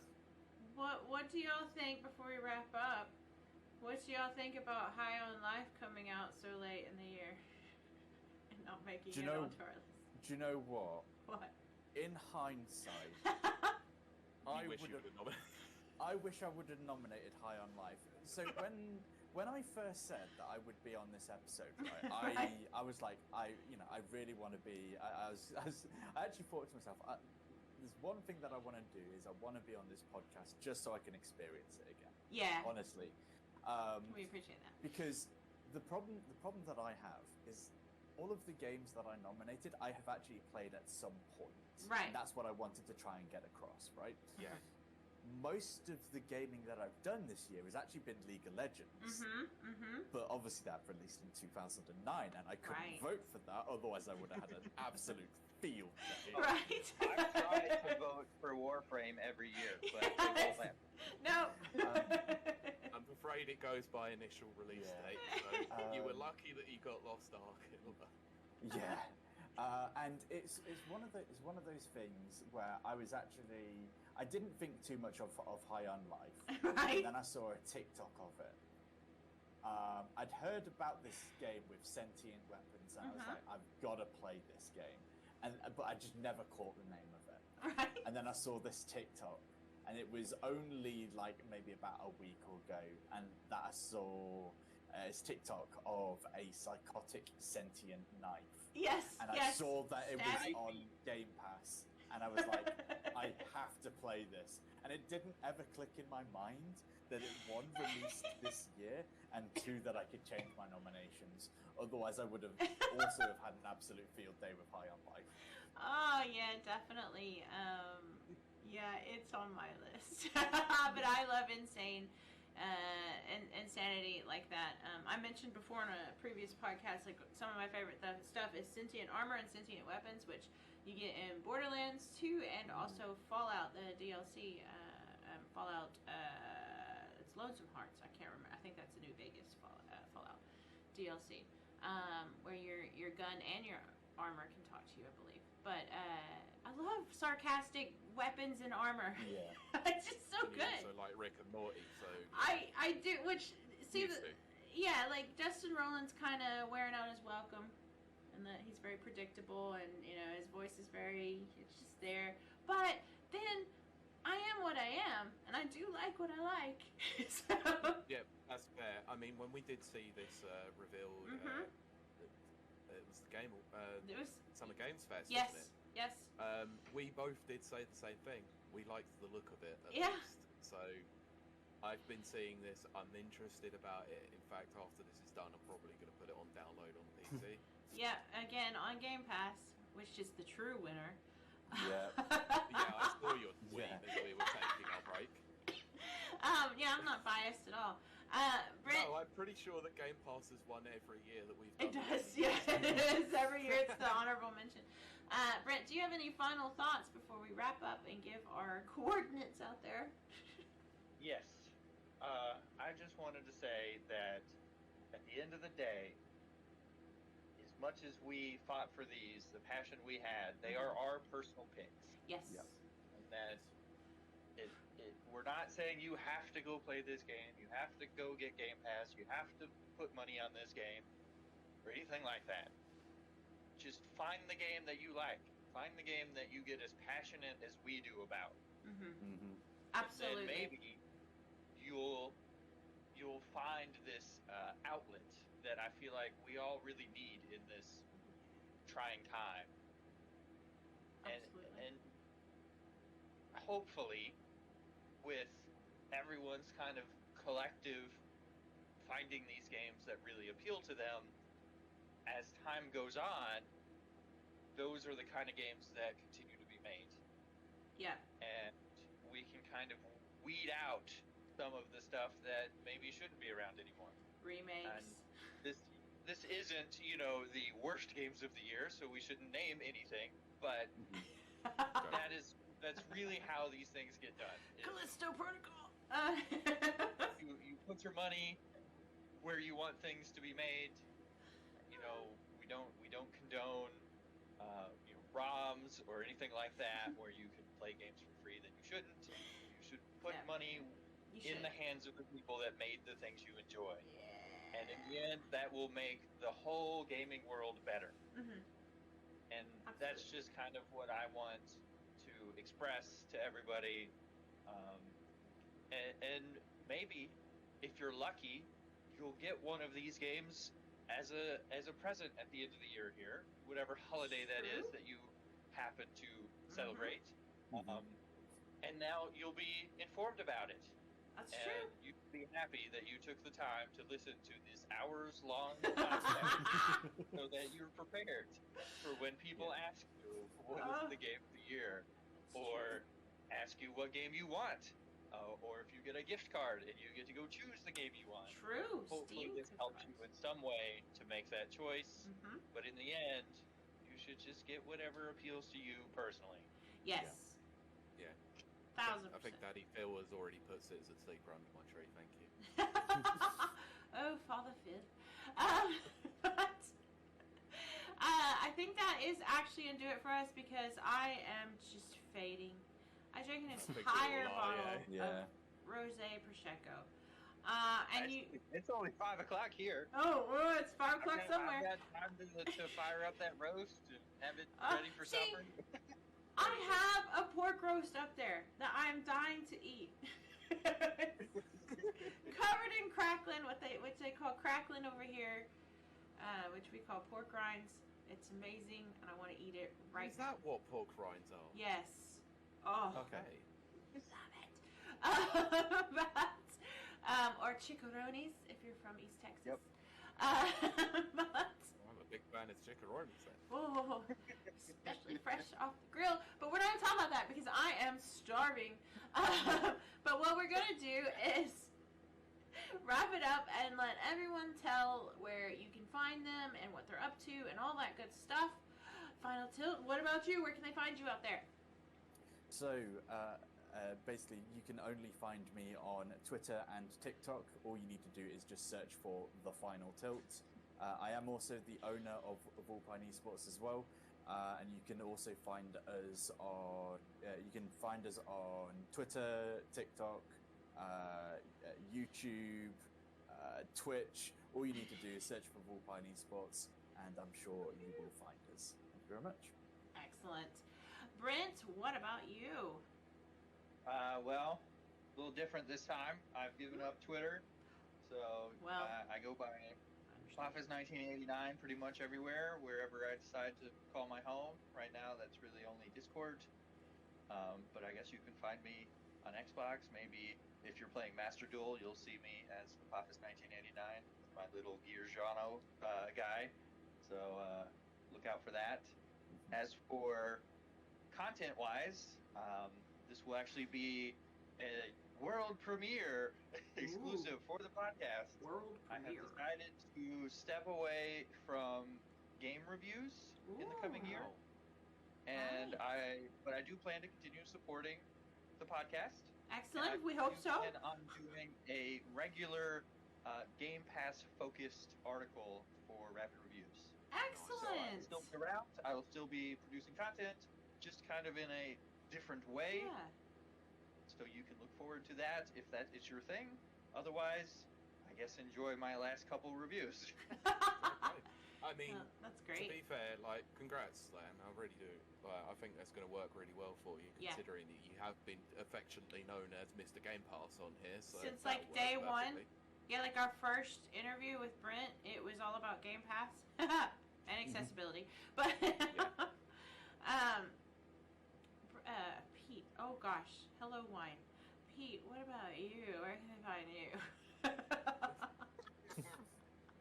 You can find me on Twitter because I'm still there. It's Pete Beckett1, spelled BECKEWT and the number 1.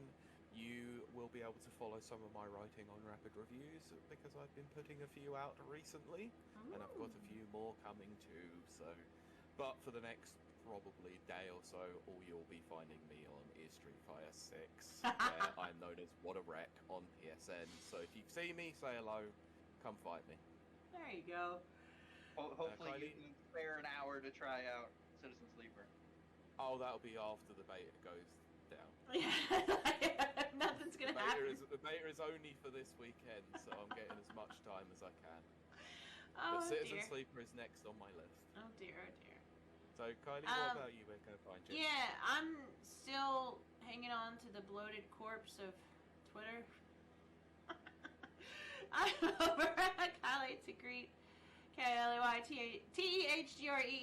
It's not gaming much news because me tired.